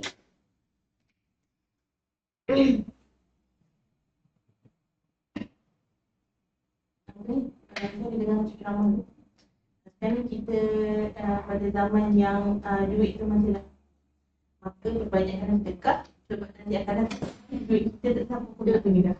Betul. Banyak sebut lah. Semua kita tak hidup lah zaman tu. Kan? Menakutkan, sangat menakutkan. Sekarang ni kita tengok pun semua online. Kan? Cash macam tak bawa pun tak apa sekarang ni. Cashless susah. Cashless. Kan? Semakin lama dan semakin borderless, tak ada sepadan. Cashless, tak tahulah lepas. Okay? So, watch out lah kita. Okay? kita kena tahu kita ni nak apa sebenarnya. Tujuan apa Allah ciptakan kita. Okay, insya-Allah kita tak ada kerisauan itu tadi. Ingat surah Fussilat ayat 30, tak ada ketakutan, tak ada kerisauan. Zaman sekarang ni macam seolah-olah kalau tak viral, kalau tak popular, kalau tak famous macam rugi lah, rugi besar. Okay, sebenarnya Allah Akbar. Orang beriman ni dia lagi nak sorok. Sebenarnya nak buat amal baik itu tak susah sangat. Yang paling susah apa? Nak merahsiakannya. Nak merahsiakan amal tu. Syaitan tu akan bisik je. Takkanlah tak nak bagi tahu. Kau yang bagi tu kan. Kau yang sponsor tu. Kau yang ni. Macam tu kan. Okay. Sungguh lepas tu jadi debu. Tu yang kita tak nak. Amal tu jadi sia-sia. Dan kalau kita tengok dekat ayat ni, surah Al-Hajj ayat 18, apa firman Allah? A'udzubillahi minasyaitonirrajim. Wa may yuhinillahu fama lahu min mukrim. Innallaha yaf'alu ma yasha. Dan barang siapa yang dihinakan Allah, maka tidak seorang pun yang memuliakannya. Sesungguhnya Allah berbuat apa yang dia kehendaki. Itu kita tak nak tu. Kita paling takut sebab kalau Allah dah hinakan, tak ada siapa boleh muliakan. Macam manalah kita buat supaya kita nampak mulia. Kalau Allah tak berkehendak, memang tak. Okay, sebab tu kita kena... Sebab sekarang ni, kalau kita tengok, kadang-kadang orang tu baik dengan kita, macam muliakan kita, kita nak keluar kereta, dia bukakan pintu, bentar kapet merah. Mungkin bodek. Bukan dia nak muliakan kita sangat, dia muliakan duit kita, dia muliakan harta kita, dia muliakan pangkat kita. Betapa tak ikhlasnya sebenarnya. Okay? Tapi kalau orang tu Allah nak dia dimuliakan, tak ada siapa pun boleh jatuhkan dia. Allahu Akbar. Pegangkan. Sebab tu lepas solat kan, kita ada doa kan? Allahumma la mani'a lima a'tait wa la mu'tiya lima mana'. Wala yanfa'u dzal jaddi minka jaddu. Okay. Kalau tak hafal lagi, kan ada apps yang kita download zikir tu kan. Ingat tak zikir pagi petang yang kita download ni? Perasan tak ada ba'da solat ni? Tekan ba'da solat ni. Okay. Ada zikir lepas solat yang ikut, yang ada hadisnya. Okay. Ni yang saya sebut tadi ni. Okay. La ilaha illallah wahdahu la syarikalah. Lahul mulk wa lahul hamdu wa huwa ala kulli syai'in qadir. Allahumma la mani'a lima a'tait wa la mu'tiya lima mana'at wa la yanfa'u dzal jaddi minkal jaddu. Dia ada Rabb yang berhak disembah selain Allah yang Maha Esa, tidak ada sekutu baginya puji dan baginya kerajaan. Dia Maha Kuasa atas segala sesuatu. Ya Allah, tak ada yang mencegah apa yang Engkau berikan dan tak ada yang memberi apa yang Engkau cegah. Tidak berguna kekayaan dan kemuliaan itu bagi pemiliknya selain iman dan amal solehnya yang menyelamatkan dari siksaan. Hanya darimu kekayaan dan kemuliaan. Okay, kalau kita renung ayat ni, insya-Allah. Sebab kita dah mengaku dulu wa huwa ala kulli syai'in qadir. Semuanya dalam sesungguhnya engkau berkuasa atas segala sesuatu. So apa yang kita dapat ni tak ada siapa boleh ambil sebenarnya. Dan yang bukan milik kita pun tak ada siapa yang boleh macam nak cakap, kalau Allah malamani, Allah tak ada apa yang boleh cegah apa yang Allah nak beri kat kita, dan tak ada apa yang boleh halang kalau itu memang hak kita. Asal macam itulah. Itu yang boleh bagi kalau Allah nak. Mani' yang cegah. Al-Mu'ti yang maha memberi. Sebab tu dia lawan Allahumma la mani' la, tidak mani' memberi. Tak ada siapa boleh beri apa yang Allah cegah, dan tak ada siapa boleh cegah kalau Allah memang nak beri dekat kita. Sebelum tu kita dah puji Allah dah. Wa huwa ala kulli syai'in qadir, dan kau berkuasa atas segala sesuatu. Allahu Akbar. InsyaAllah bila kita faham tu, kita akan full. Okay, kita tak ada macam terkejar-kejar.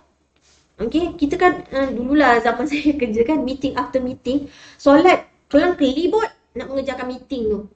Tapi bila kita dah faham zikir lepas solat tak ada yang boleh bagi kalau Allah dah cegah, dan tak ada yang boleh cegah apa yang Allah nak beri. So apa yang kita nak kejar sangat tu. Okay. Tapi janganlah buat yang tak sepatutnya pula. Okay, sengaja malas-malas tu, tu tak masuk dalam syarat.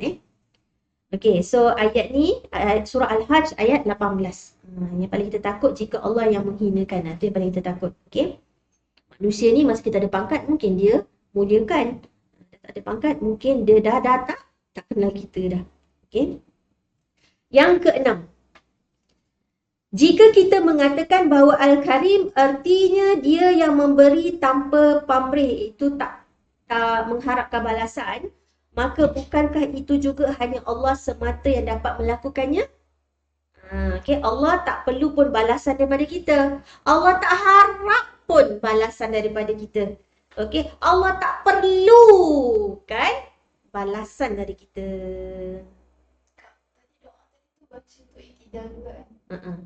Ia ada juga salah satu doa yang baca masa iktidal. Yes. Tapi kalau ikutkan depan dia tu panjang sikit lah. Kan? Sami Allah liman hamida. Rabbana lakal hamd. Apa je?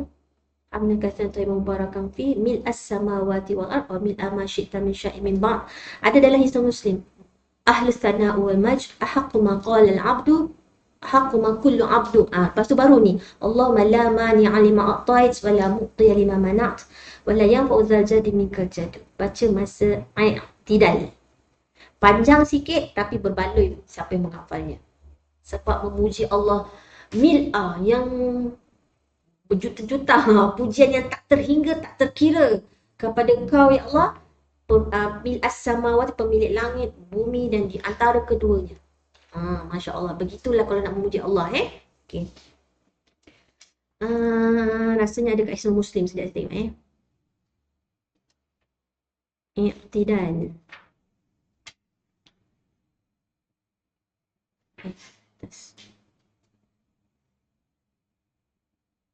Ada kan ya? Ada.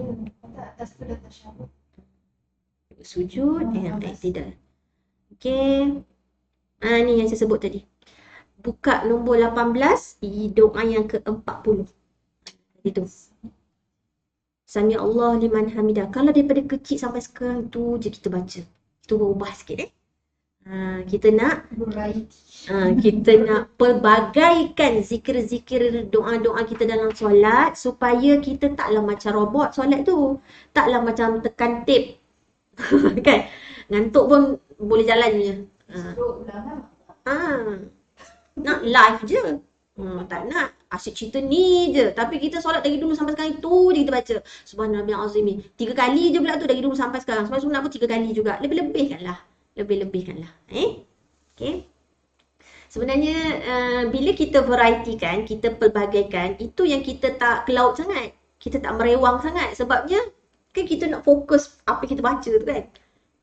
Okay, tak nak salah baca. Right? Nak jaga makna lagi, nak jaga makhraj lagi kan. Allahu Akbar. Okay, tak habis lagi tadi kan. Semua makhluk, so Allah tak mengharapkan balasan, Allah tak perlukan balasan. Okay. Kita tak perlu pun membalas nikmat Allah. Tapi kita yang memerlukan nikmat Allah. Okay. Semua makhluk adalah ciptaannya. Semua kerajaan adalah kekuasaannya. Dan semua pemberian adalah pemberiannya. Seluruh hamba tidak akan dapat memberikan manfaat baginya kerana Allah Maha Kaya lagi Maha Terpuji. Sebab Allah adalah pemilik segala sesuatu. So Allah ceritalah kan.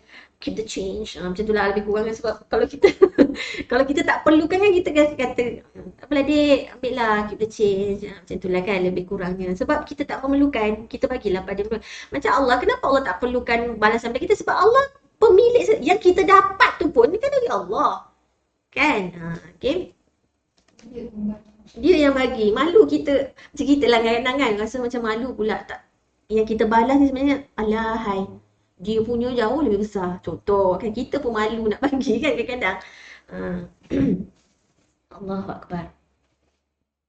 Tapi kita tahu kan Rasulullah SAW Kalau dia mencintai sahabat kan, Rasulullah mencintai sahabat, kita tahu. Apa benda yang Rasulullah bagi? Contohnya Muaz bin Jabal. Okay, Rasulullah pegang tangan dia. Kan? Aku mencintaimu Muaz. Okay. Maka apa Rasulullah buat? Rasulullah doakan. Sebenarnya itu yang paling mahal. Doakan. Okay. Dan Rasulullah ajarkan doa kepada Muaz bin Jabal. Yang kita baca juga dalam Hisnul Muslim juga ada. Allahumma a'inni. Itu sebelum bagi salam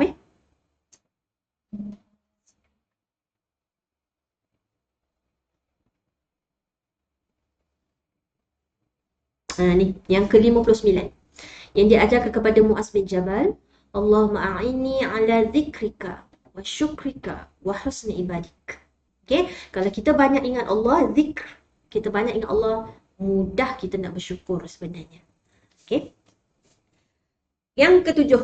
Okay, muka surat 395. Yang ketujuh, apabila kita mengatakan bahawa Al-Karim adalah dia yang selalu memberi tanpa ada sebab. Allah, kita kadang-kadang bagi sesuatu ekstra, bagi bonus sebab pekerja itu rajin, dengar kata. Anak kita pun kalau dia dengar kata, rajin, baru kita bagi dia reward, betul? Tapi Allah Al-Karim boleh memberi tanpa sebab. Tak ada apa sebab Allah nak bagi. Allah bagi je. Okay? Maka memang hanya Allah yang memiliki keutamaan memberi tanpa diminta. Dia memberi banyak nikmat sejak awal penciptaan makhluk. Waktu kita baby, dah solat. Dah zikir dah. Tak buat apa pun Allah dah bagi nikmat kan. Allah bagi kasih sayang, Allah bagi susu ibu, Allah bagi macam-macam Allah bagi. Belum taat pada Allah pun. Allah dah bagi macam-macam dah. Okay. Kemudian memberi mereka nikmat yang lebih banyak lagi sebagai bukti keutamaan dan kemuliaannya. So, apatah lagi kalau kita ni bertakwa, beriman, beramal soleh dan bertakwa. Lagilah nikmat yang takkan putus. Walaupun kita dah meninggal kat dunia ni, nikmat yang besar menanti kita di alam barzah dan seterusnya. Sampailah ke syurga insya-Allah. Okey. Subhanallah, cuma ada sikit penambahan. Okey. Kita tahu Allah memberi tanpa sebab, betul? Allah juga memberi walaupun makhluk itu patutnya tak berhak untuk dapat. Allah tetap beri pada mereka yang sepatutnya tak berhak pun nak dapat. Contohnya orang yang kafir. Okey, tak menyembah Allah, tak bersyukur pada Allah, malah sangka buruk dengan Allah. Okey. Lupa saya nak cakap tadi. Kita ni makin dah hujung usia, kita kena lagi banyak mengharap pada Allah. Jangan sangka buruk dekat Allah. Lagi banyak nak sangka baik dengan Allah. Mengharap harapan tu setinggi gunung nak masuk syurga Allah, syurga Firdaus. Okay? Kita ni di hujung-hujung usia ni patutnya lebih banyak-banyak mengharapkan, berharap kepada rahmat kasih sayang Allah. Ingat kita masuk syurga kan sebab rahmat kasih sayang Allah. Okay? Jangan lagi nak mati lagi suuzon, maknanya bersangka buruk dengan Allah. Allah ni ampunkan ke dosaku. Okey, tak. Kita patutnya nak hujung-hujung usia ni lagi bersangka baik dengan Allah. Allah terima amalan aku. Doalah, Rabbana taqabbal minna. Okey. Berharap sangat Allah terima amal kita. Berharap sangat Allah terima kita kita mati selepas taubatan nasuha, husnul khatimah. Okey, berharap. Lagi hujung umur ni lagi berharap. Harapan yang sangat-sangat tinggi. Okey. Bayangkan yang tak berhak pun dapat. Okey. Contoh. Apa tu? Contohnya lah kan. Kita ambil senang kat diri kita lah. Nikmat mata. Okay. Allah beri kita nikmat mata. Satu hari berapa jam kita punya masa? 24 jam. Okay lah, tolak tidur 8 jam. Sebab tutup mata kan, kalau tidur tutup mata. Tolak 8 jam, baki berapa? 16 jam. Kalau kita kata 50-50 lah. Okay, 24 jam, tolak 8 jam tidur, baki 16 jam. Katalah kita bagi 2, 50-50. Adakah 8 jam kita tengok Quran? 8 jam kita baca Quran? Ada ke? Itu 50-50 tu. Itu dah tolak 8 jam tidur. Okay, so hari ni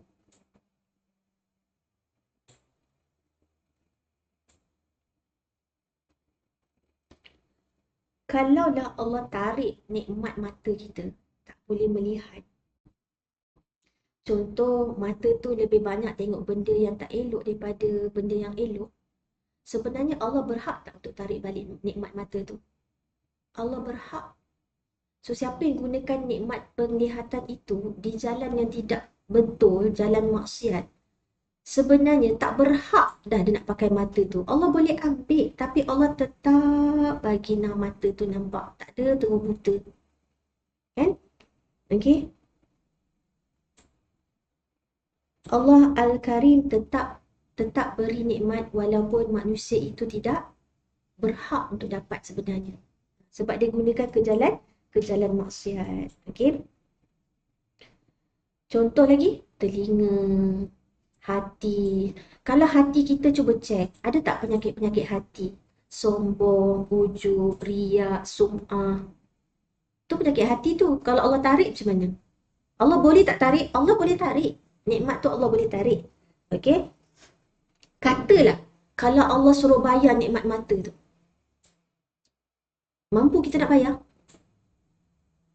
Katalah kita kira gaji kita, income kita sampai sekarang berapa? Itu baru dapat gaji. Belum Allah suruh kira bayar nikmat oksigen, nikmat makan, nikmat anak, nikmat keluarga. Kalau Allah suruh bayar semua tu, mampu kita nak bayar? Sungguh sebenarnya kita tak berhak. Atas dosa-dosa kita tu, kita tak berhak pun nak dapat nikmat tu. Tapi Allah tetap, Allah Al-Karim tetap berikan nikmat itu. Nikmat-nikmat itu. Okay? Sebab tu kalau mata kita lah, kalau ada orang nak beli, nak jual. Nak jual ke? Tak, kita tak nak jual. Okay? Sebab tu Allah ma'afini fi basari. Okay? So, itu belum lagi cerita jantung kita siapa yang degupkan walaupun kita tidur. Ginjal kita untuk cuci darah kita. Siapa yang jalankan proses ginjal tu. Siapa yang jaga, siapa yang aturkan. Kita makan kadang-kadang tak ingat dunia. Kesian buat pinggang kita kan. Macam-macam dia nak proses. Nak filter. So, kalau nak dihitunglah nikmat Allah tu. Nikmat-nikmat Allah beri kat kita ni. Tak mampu kita nak hitung apatah lagi nak bayar. Apatah lagi nak bayar. Okay? Sungguh lagi kita renung nikmat-nikmat Allah ni kan. Sebenarnya siapa yang perlukan siapa? Kita yang perlukan Allah ke Allah yang perlukan kita? Kita sangat perlukan Allah. Ada orang mata ada tapi tak boleh melihat pun ada. Kita ingatkan dia nampak, rupanya dia tak nampak. Allahu Akbar. Kita ni Allah beri mata dan boleh melihat. Okay? Dan kita dah belajar minggu lepas nama Allah Al-Ghani. Daripada Nabi Adam sampai makhluk terakhir. Kalau semua memuji Allah, semua taat, semua beriman, semua bertakwa, pun tak menambahkan kekuasaan Allah. Tak. Sebab Allah tak memerlukan. Allah maha cukup. Allah maha kaya. Allah maha cukup. Okay? Dan kalau kita ni nak dibandingkan dengan Sayyidina Abu Bakar, Sayyidina Abu Bakar, macam mana amal ibadah dia, sedekah dia, ketaatan dia. Allahu Akbar. Okay? Dikorbankan nyawanya, hartanya. Kita pun ni kita dah korban. Apa yang kita dah korban untuk agama Allah? Cuba cakap sikit. Cuba renung sikit. Apa yang kita dah korban untuk agama Allah ni? Korban tidur pun sayang. Ui, mesti cukup 6 jam. Tak boleh kurang. Seminit pun kira. Alarm dah bunyi ni. Patutnya sebab sebelum set alarm dah kira dah. Oh, cukup 6 jam. Cukup 5 jam. Set masa. Alarm bunyi. 10 minit je lagi. Kan? Allahu Akbar. Betapa mulianya Allah, betapa pemurahnya Allah kalau dibanding dengan perangai kita ni. Ya Allah. Dan sebenarnya betul, nikmat mata, nikmat jantung, nikmat buah pinggan tu sangat-sangat kita tak mampu nak bayar ke Allah. Allah bagi free. Tapi nikmat yang paling besar ialah nikmat Islam, nikmat iman. Bayangkan, kita tak minta, kita tak isi borang pun kita nak jadi orang Islam. Kita tak minta pun, tak kena mohon pun nak jadi orang Islam. Allah dah bagi kita, automatik kita ni Islam warisan. Allah dah bagi dah. Kan poin ke berapa ni kita? Kan poin ke-7 ni Allah memberi tanpa sebab. Allah beri walaupun kau tak berhak nak dapat. So siapa kita kalau nak dibanding dengan Saidina Abu Bakar tadi? Siapa kita nak dibanding dengan Salman Al-Farisi? Tahu tak Salman Al-Farisi macam mana? Dia bermusafir berbagai negeri sampai jadi hamba sebab nak jumpa Nabi. Nak dapatkan Islam. Kita tak payah musafir. Riyadhus Salihin depan mata. Allahu Akbar. Okey. Kalau nak dibandingkan dengan Salman Al-Farisi, ya Allah, perjuangan dia beribu kilometer, okey, sampai kena jadi hamba dan sebagainya nak dapatkan Islam. Islam kita free, auto pula tu, Islam warisan. Okey, so banyak benda kita kena renung, banyak benda kita kena muhasabah. Okey, sungguh la haula wala quwwata illa billah. Ya Allah, aku tak berdaya. Saya pun selalu lupa nak baca doa lepas makan tu. Ingat Alhamdulillah je. Sebenarnya kalau kita hayati doa lepas makan tu, Alhamdulillahillazi at'amani wa razaqani min ghairi halim minni wa quwwati. Sungguh ya Allah, segala puji untukmu atas makanan dan rezeki ini dan bukan daya aku. Bukan kekuatan aku. Mengakulah yang kita dapat rezeki depan mata tu bukan kekuatan dan daya kita. Okay? Maka siapa baca doa tu lepas makan, bukan je dapat kenyang, dapat pengampunan dosa. Okay? Ada dalam Islam Muslim. Hafal ya. Gunakanlah sisa umur kita ni menghafal je kita. Okay? Menghafal, praktis. Okay? So, poin ke-7, apabila kita mengatakan bahawa Al-Karim adalah dia yang selalu memberi tanpa sebab. Okay? Yang saya sebut tadi, nikmat mata, telinga, hati, iman Islam itu, ya Allah, tak terbayar dan tak terhitung kita. Kalau agaknya, kalau kira makan daging lah, daripada kecil sampai umur saya sekarang, tak ada berapa ekor lembu dah saya makan. Cuma kena kita, bila kita tak renung, kita tak muhasabah, kita tak menghisap, tak menghitung, kita lupalah, kita cepat lalai. Okay, kita cepat kalah dengan bisikan-bisikan nafsu, apatah lagi syaitan. Okay. Bayangkan kita lahir belum buat apa-apa. Lahir muek je tak ada buat apa-apa pun. Allah dah bagi macam-macam nikmat. Apatah lagi kalau kita memilih untuk beriman dan beramal soleh. Okay. Yang ke-8. Jika kita mengatakan Allah Al-Karim adalah zat yang maha memberi siapa saja yang memerlukan, yang membutuhkan maupun yang tak membutuhkan, maka memang hanya dia satu-satunya yang bisa, yang boleh memberi sesuatu kepada hamba-hamba yang memerlukan dan menambahkan nikmat serta kurnianya kepadanya. So kalau Allah berkehendak, kita dah kaya pun Allah tambahkan lagi kekayaan. Allah boleh bagi? Boleh. Allah berhak kalau Allah berkehendak. Okay? Sebab kerana luasnya kekuasaan Allah, kepemurahan Allah, kemuliaan Allah. Kalau Allah nak tambah, Allah akan tambah. Okay? Tak ada apa-apa sebab pun. Tadi nombor 7 tanpa sebab.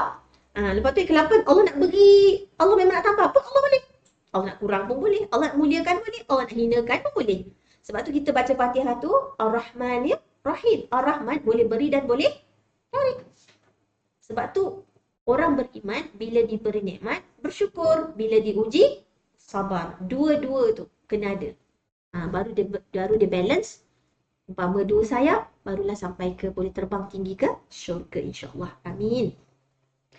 Yang ke-9, kalau kita mengatakan bahawa Al-Karim adalah zat yang apabila berjanji, dia menepati janjinya.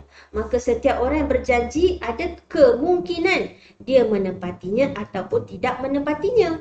Oleh sebab suatu uzur dan halangan tertentu sehingga tidak dapat menepatinya. Contoh, dia janji dah. Kita kadang-kadang kan janji dengan anak. Okey, nanti mama belikan ni. Ataupun orang tu janji hadiahnya grand prize. Contoh, motosikal ke kereta. Tup-tup dia bankrupt. Bukan dia tak nak bagi, tapi dia dah tak mampu. Pun ada juga. Ataupun ada juga yang memungkiri janji. Kan? So, ada pun yang Maha Pencipta adalah zat yang menepati janji. Allah Al-Karim juga adalah zat yang menepati janji kerana kebesaran kekuasaannya dan keagungan kerajaannya. Tak ada yang dapat menghalangi apa yang dia berikan serta tidak ada yang mampu memberi apa yang tidak diberikannya. Itu doa tadi tu sebenarnya. Okey, hadis Nabi. Allahu Akbar. Dan Allah janji kan? Allah janji surah Al-Baqarah.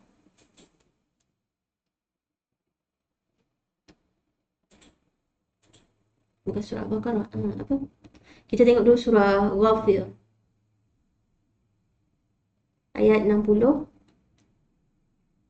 Famous kan ayat ni? Wa qala rabbukum ud'uni astajib lakum. Tadahlah tangan, berdoalah. Allah kata apa? Nescaya aku perkenankan doa, permohonan kamu. Itu janji Allah tu. Bukan janji manusia, itu janji Allah. Cuma bila Allah mengkabulkan tu, ada banyak bentuk. Sebab tu kalau kita belajar, kita faham. Ada yang kita minta, kita dapat. Ada yang kita minta, Allah ubah lain. Kita minta A, tapi Allah bagi B. Ada tu, memang kita nak A, tapi Allah bagi jalan, okey, kita jumpa C dulu, tapi akhirnya kita dapat A. Pun ada juga. Okey, dia berliku dulu. Dan ada juga yang kita minta tak dapat, sesungguhnya Allah reserve untuk di akhirat. Okey, ataupun yang kita minta tu dia akan mendatangkan musibah sebenarnya, maka Allah elakkan. Kita sepertilah doa tak dapat-dapat, tapi sebenarnya yang kita minta itu adalah mendatangkan keburukan untuk kita. Apatah lagi keburukan ke atas iman kita. Okey, Allah punya sayang kat kita. Allah nak elak kita daripada keburukan akhirat sebenarnya. Okey, contoh banyaklah. Okey, kadang-kadang kita sangka kereta baru tu baik untuk kita. Rupanya bila dapat kereta baru nanti sombong pula, bongkak pula. Okey, so lebih baik tak dapat kata Allah. Allah lebih tahu apa yang terbaik untuk kita. Okey. Dan sebenarnya kita tengok surah Al-Baqarah. Okey, ini peringatan untuk kita. Okey, yang suka memberi ayat 262.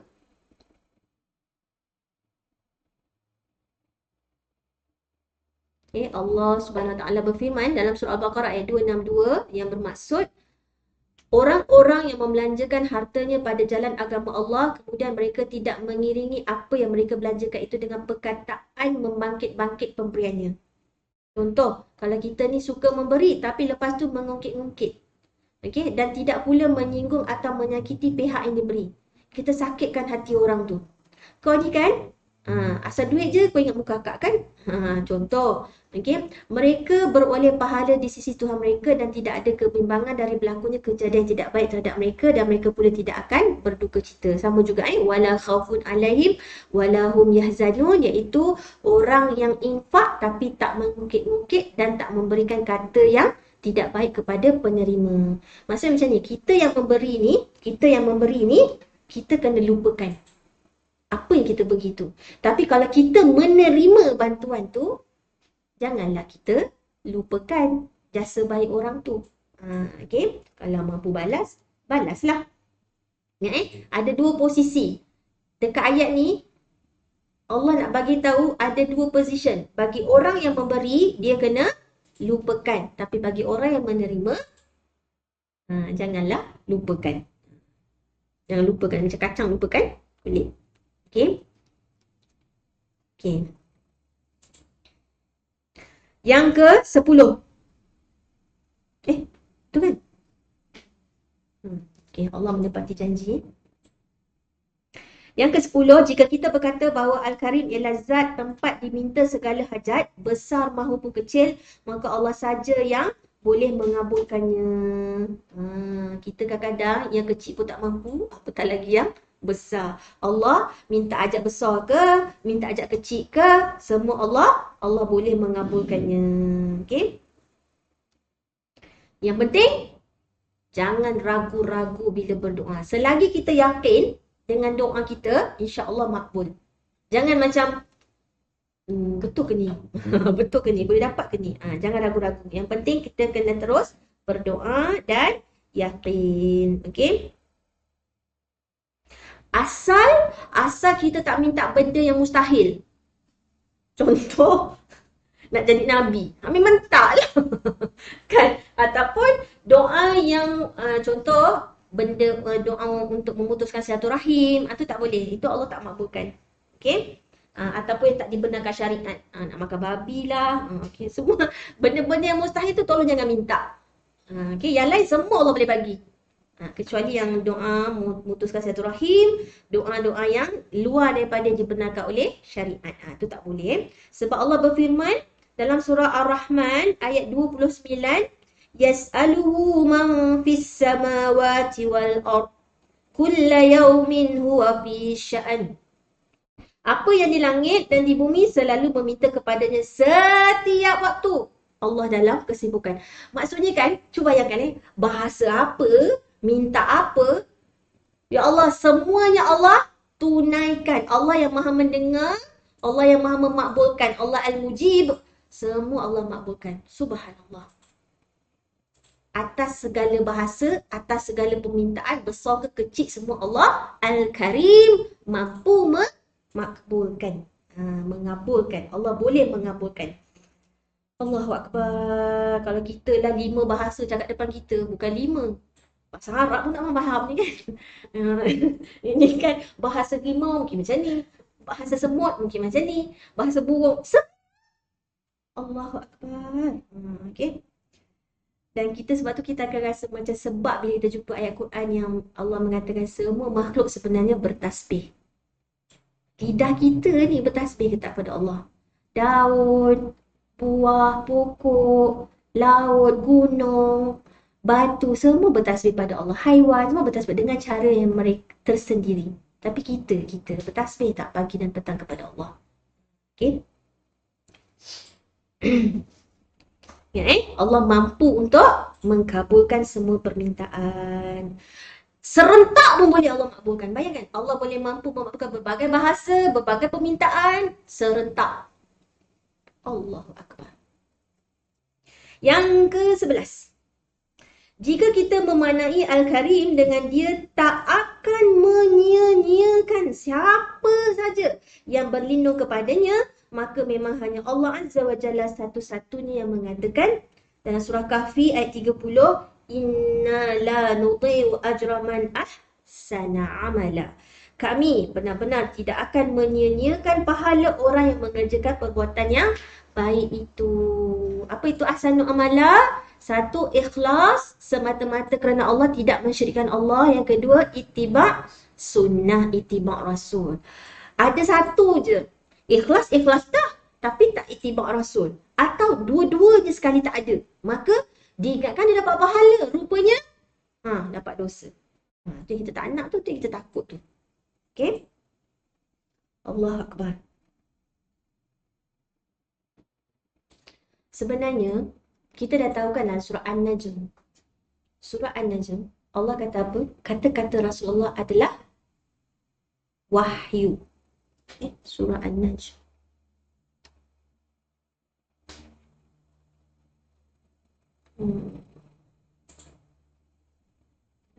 Surah An-Najm mana je? Tiba tak nampak. Sorry. 53. Okay.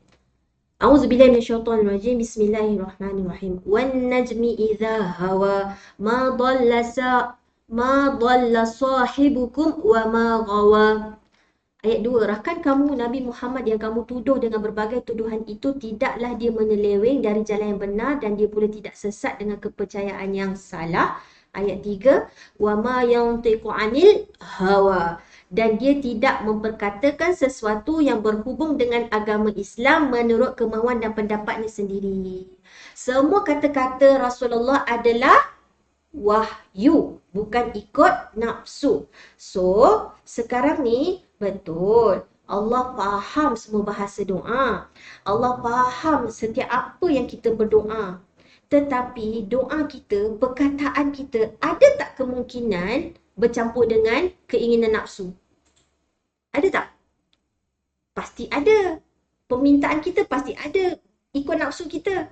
Betul? Sebab tu terbaik, doa yang terbaik ialah first doa daripada Quran, kedua doa daripada hadis Nabi. Sebab kalau doa daripada Nabi, contoh dari Hisnul Muslim, semua doa yang ada hadis sahihnya, hadisnya, maka bila kita berdoa ikut cara Nabi, kita akan automatik tahu semua doa yang Nabi ajar tu ialah bersumberkan wahyu, bukan nafsu.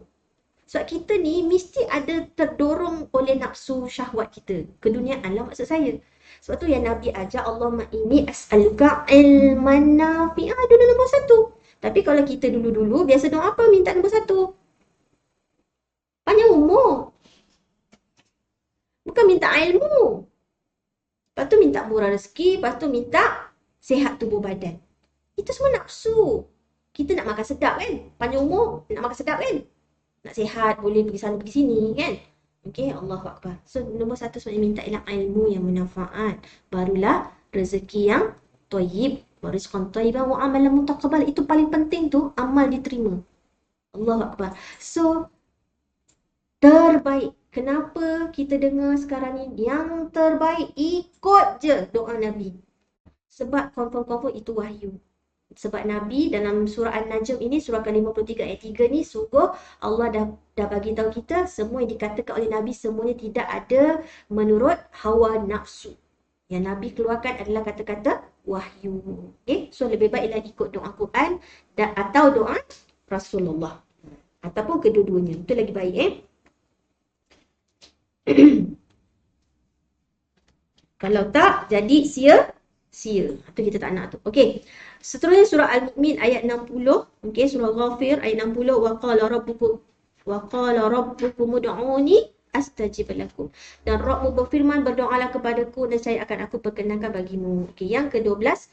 Jika kita mengatakan Al-Karim, artinya dia yang memaafkan dan mengampuni segala kesalahan dan dosa. Maka memang hanya Allah yang boleh melakukan itu. Sungguh luar biasa. Cuba kalau kita, orang buat jahat kat kita. Kerana bukan jahat benar pun. Tapi kita punya geram, punya bengkaknya. Kadang kita sukar nak maafkan, betul? Tetapi Allah kata apa? Sebesar bumi pun, sebesar gunung pun, sebanyak buih dekat laut pun dosa-dosa kau. Sungguh Allah akan ampunkan. Allah At-Tawwab yang maha menerima taubat. Okay? Dengan kemuliaannya tidak ada dosa yang terlalu besar untuk diampuni. Ya Allah. Maka salah satu bentuk kemuliaannya, dia yang mencurahkan nikmat dan kurnianya dengan memberikan pertaubatan kepada diri hambanya. So bila Allah dah beri dia hidayah, okay, Allah beri dia taufik, maka dia bertaubat.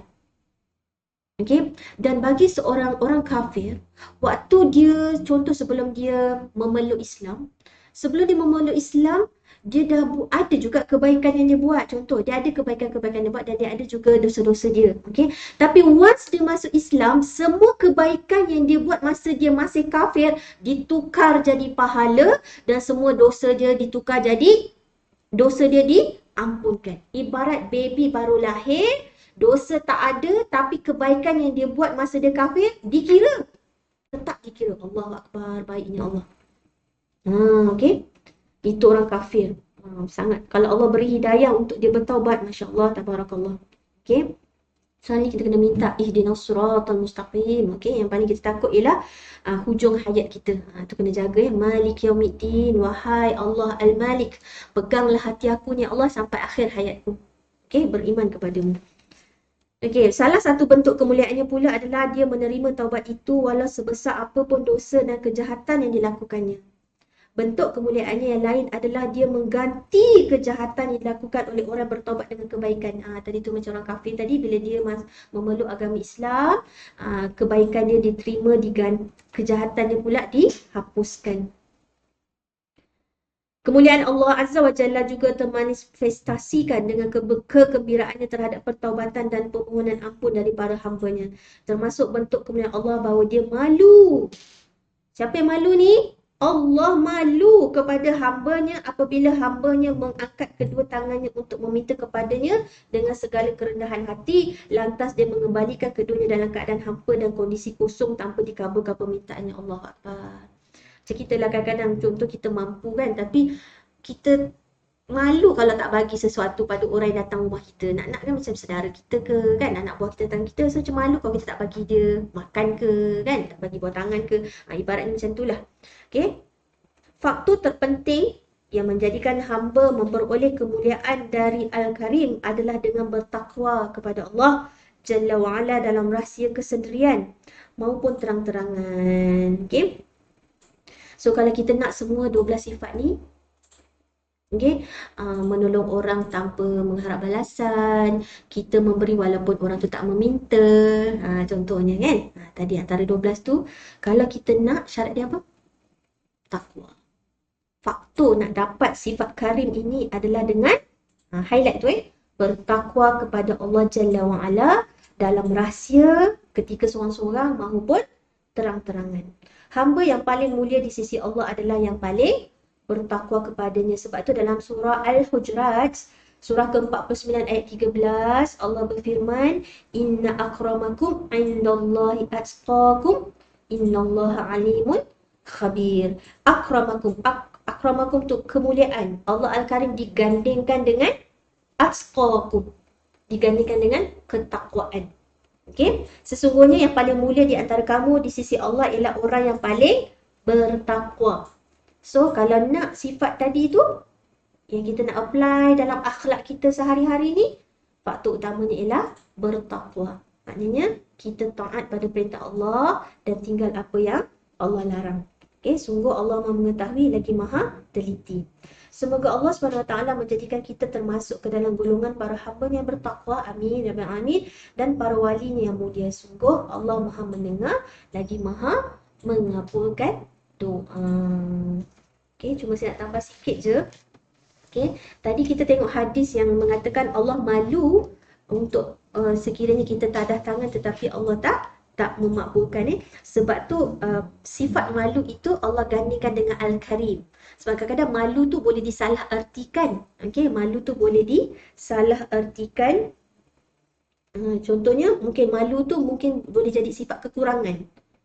Tetapi malunya Allah itu adalah malu yang maha mulia. Sebab tu kalau hadisnya ialah Inna rabbakum hayyun karim. Hayyun tu malu, karim. Allah gandingkan. Bila dua asma husna digandingkan bersama, maknanya nak menunjukkan kesempurnaan atas kesempurnaan. So, malunya Allah itu adalah sempurna sebab Allah itu maha mulia. Okay. Satu lagi, ada juga satu doa yang diajar oleh Rasulullah. Allah gandingkan wa biwajhil karim. Wajah Allah al-karim. Maknanya nak tunjukkan betapa mulianya. Okay. Wajah Allah. Okay. Yang maha pemurah. Okay. Segala kebaikan. Maknanya kesempurnaan wajah Allah itu sebab itulah wajhil karim. Digandingkan dengan wajhil karim. Kesempurnaan, kemuliaan, kepemurahan Allah. Okay. So, antara lagi kehebatan nama Al-Karim, siapa yang beriman, kemudian kita ni dah tahu, dah kenal, dah faham dan aplikasikan nama Allah Al-Karim ni, maka kita akan jadi orang yang tak mudah jemu dalam beramal ibadah. Okay. Kita akan rajin berusaha. Okay, lepas tu kita akan bersangka baik dengan Allah, menambahkan lagi cinta kita kepada Allah. Okay, sebab kita bersangka baik dengan Allah, kita tak buat maksiat. Okay, kita mengharapkan syurga. Syurga apa tadi? Syurga tu ialah karim. Okay, sifat syurga itu ialah karim. Kemudian kita akan dapatlah sifat mulia Allah tu tadi. Okey, iaitu kita tak mudah putus asa dan kita sangat suka menolong orang.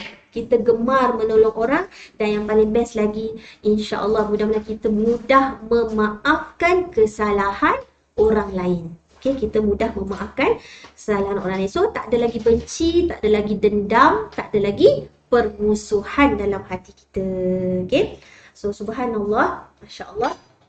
Hari ni syukur Allah izinkan kita untuk mengenal nama dan sifatnya Al-Karim, Al-Akram. Berapa ramai orang hari ini ada masa tapi Allah tak letakkan dia dalam majlis ilmu untuk mengenal dia dan mengingat dia. Okay? So hari ni kita bersyukur juga kita ada harta dan Allah izinkan kita untuk beramal dengan harta yang Allah bagi dekat kita. Tak semua tak semua Allah bagi peluang tu untuk beramal dengan harta, kemudian beramal dengan masa yang ada dengan mengenal dia, belajar ayat Quran, belajar nama Allah. Kita kena terus-teruskanlah. Terus-terusan. Harta lagi satu lagi nak mengingatkan ialah anak yang soleh juga adalah antara tanda kemuliaan Allah bagi dekat kita. Sebab bila kita dah meninggal dunia, selagi anak kita beramal soleh, pahala yang dia dapat, okay, pun bukan transfer, maksudnya kalau transfer macam dia pula tak dapat kan. Okey, pahala anak yang soleh yang kita tinggalkan dekat dunia ni, okey, apa saja dia orang soleh kita pun dapat tanpa mengurangkan pahala anak kita. Satu lagi, Allah akan beri kemuliaan bagi orang yang berilmu dan mengajarkannya. Hanya satu-satunya makhluk di atas muka bumi ni yang Allah beri kemuliaan untuk belajar dan mengajar. Pernah kita jumpa gajah sirkus kemudian jadi coach?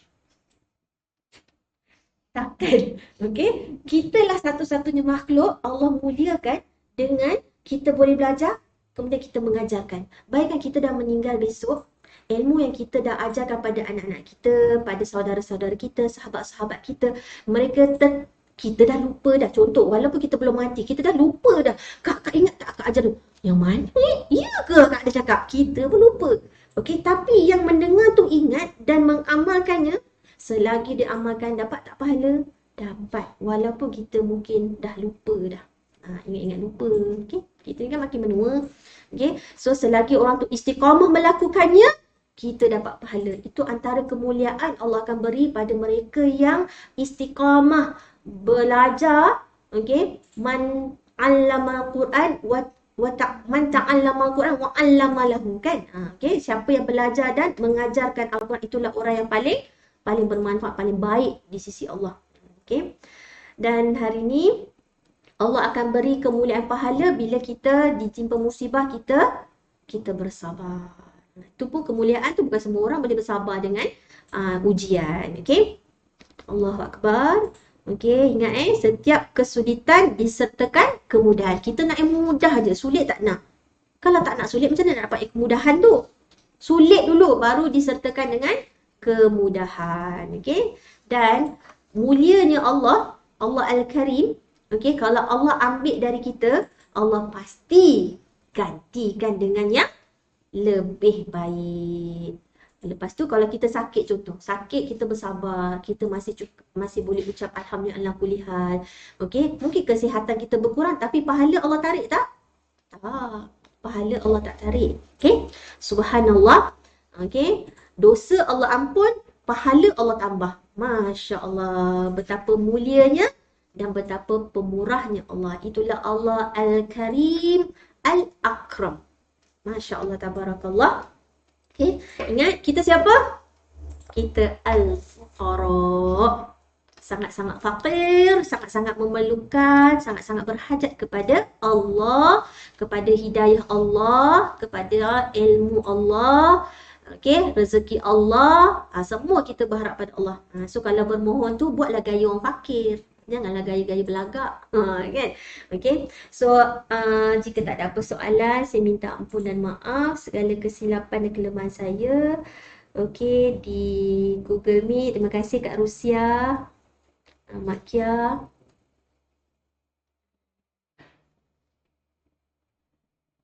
Okay, di FB, Kak Beda, Alhamdulillah, Salina, Kak Yati Misri, Kak Salimah, Kak Zaitun Zainal, Kak Uslina. Alhamdulillah. Zaitun. Kak Mit, Kak Rusia, Mak Kia, Kak Sania, Alhamdulillah Kak Zaitun Ma'ruf, Izzat. Okey, Alhamdulillah. Jika ada nama yang tak sebut ke, saya minta maaf. InsyaAllah kita jumpa minggu hadapan. Okey? Mudah-mudahan. Okey. Minta ampun dan maaf segala salah silap. Okey, esok cuti. Esok kita cuti public holiday. Okey. InsyaAllah jumpa lagi. Aku liqauli hadza wa astaghfirullahi wa lakum. Wabillahi taufiq wal hidayah. Assalamualaikum warahmatullahi wabarakatuh. Kita tutup dengan tasbih kafarah. Subhanallah.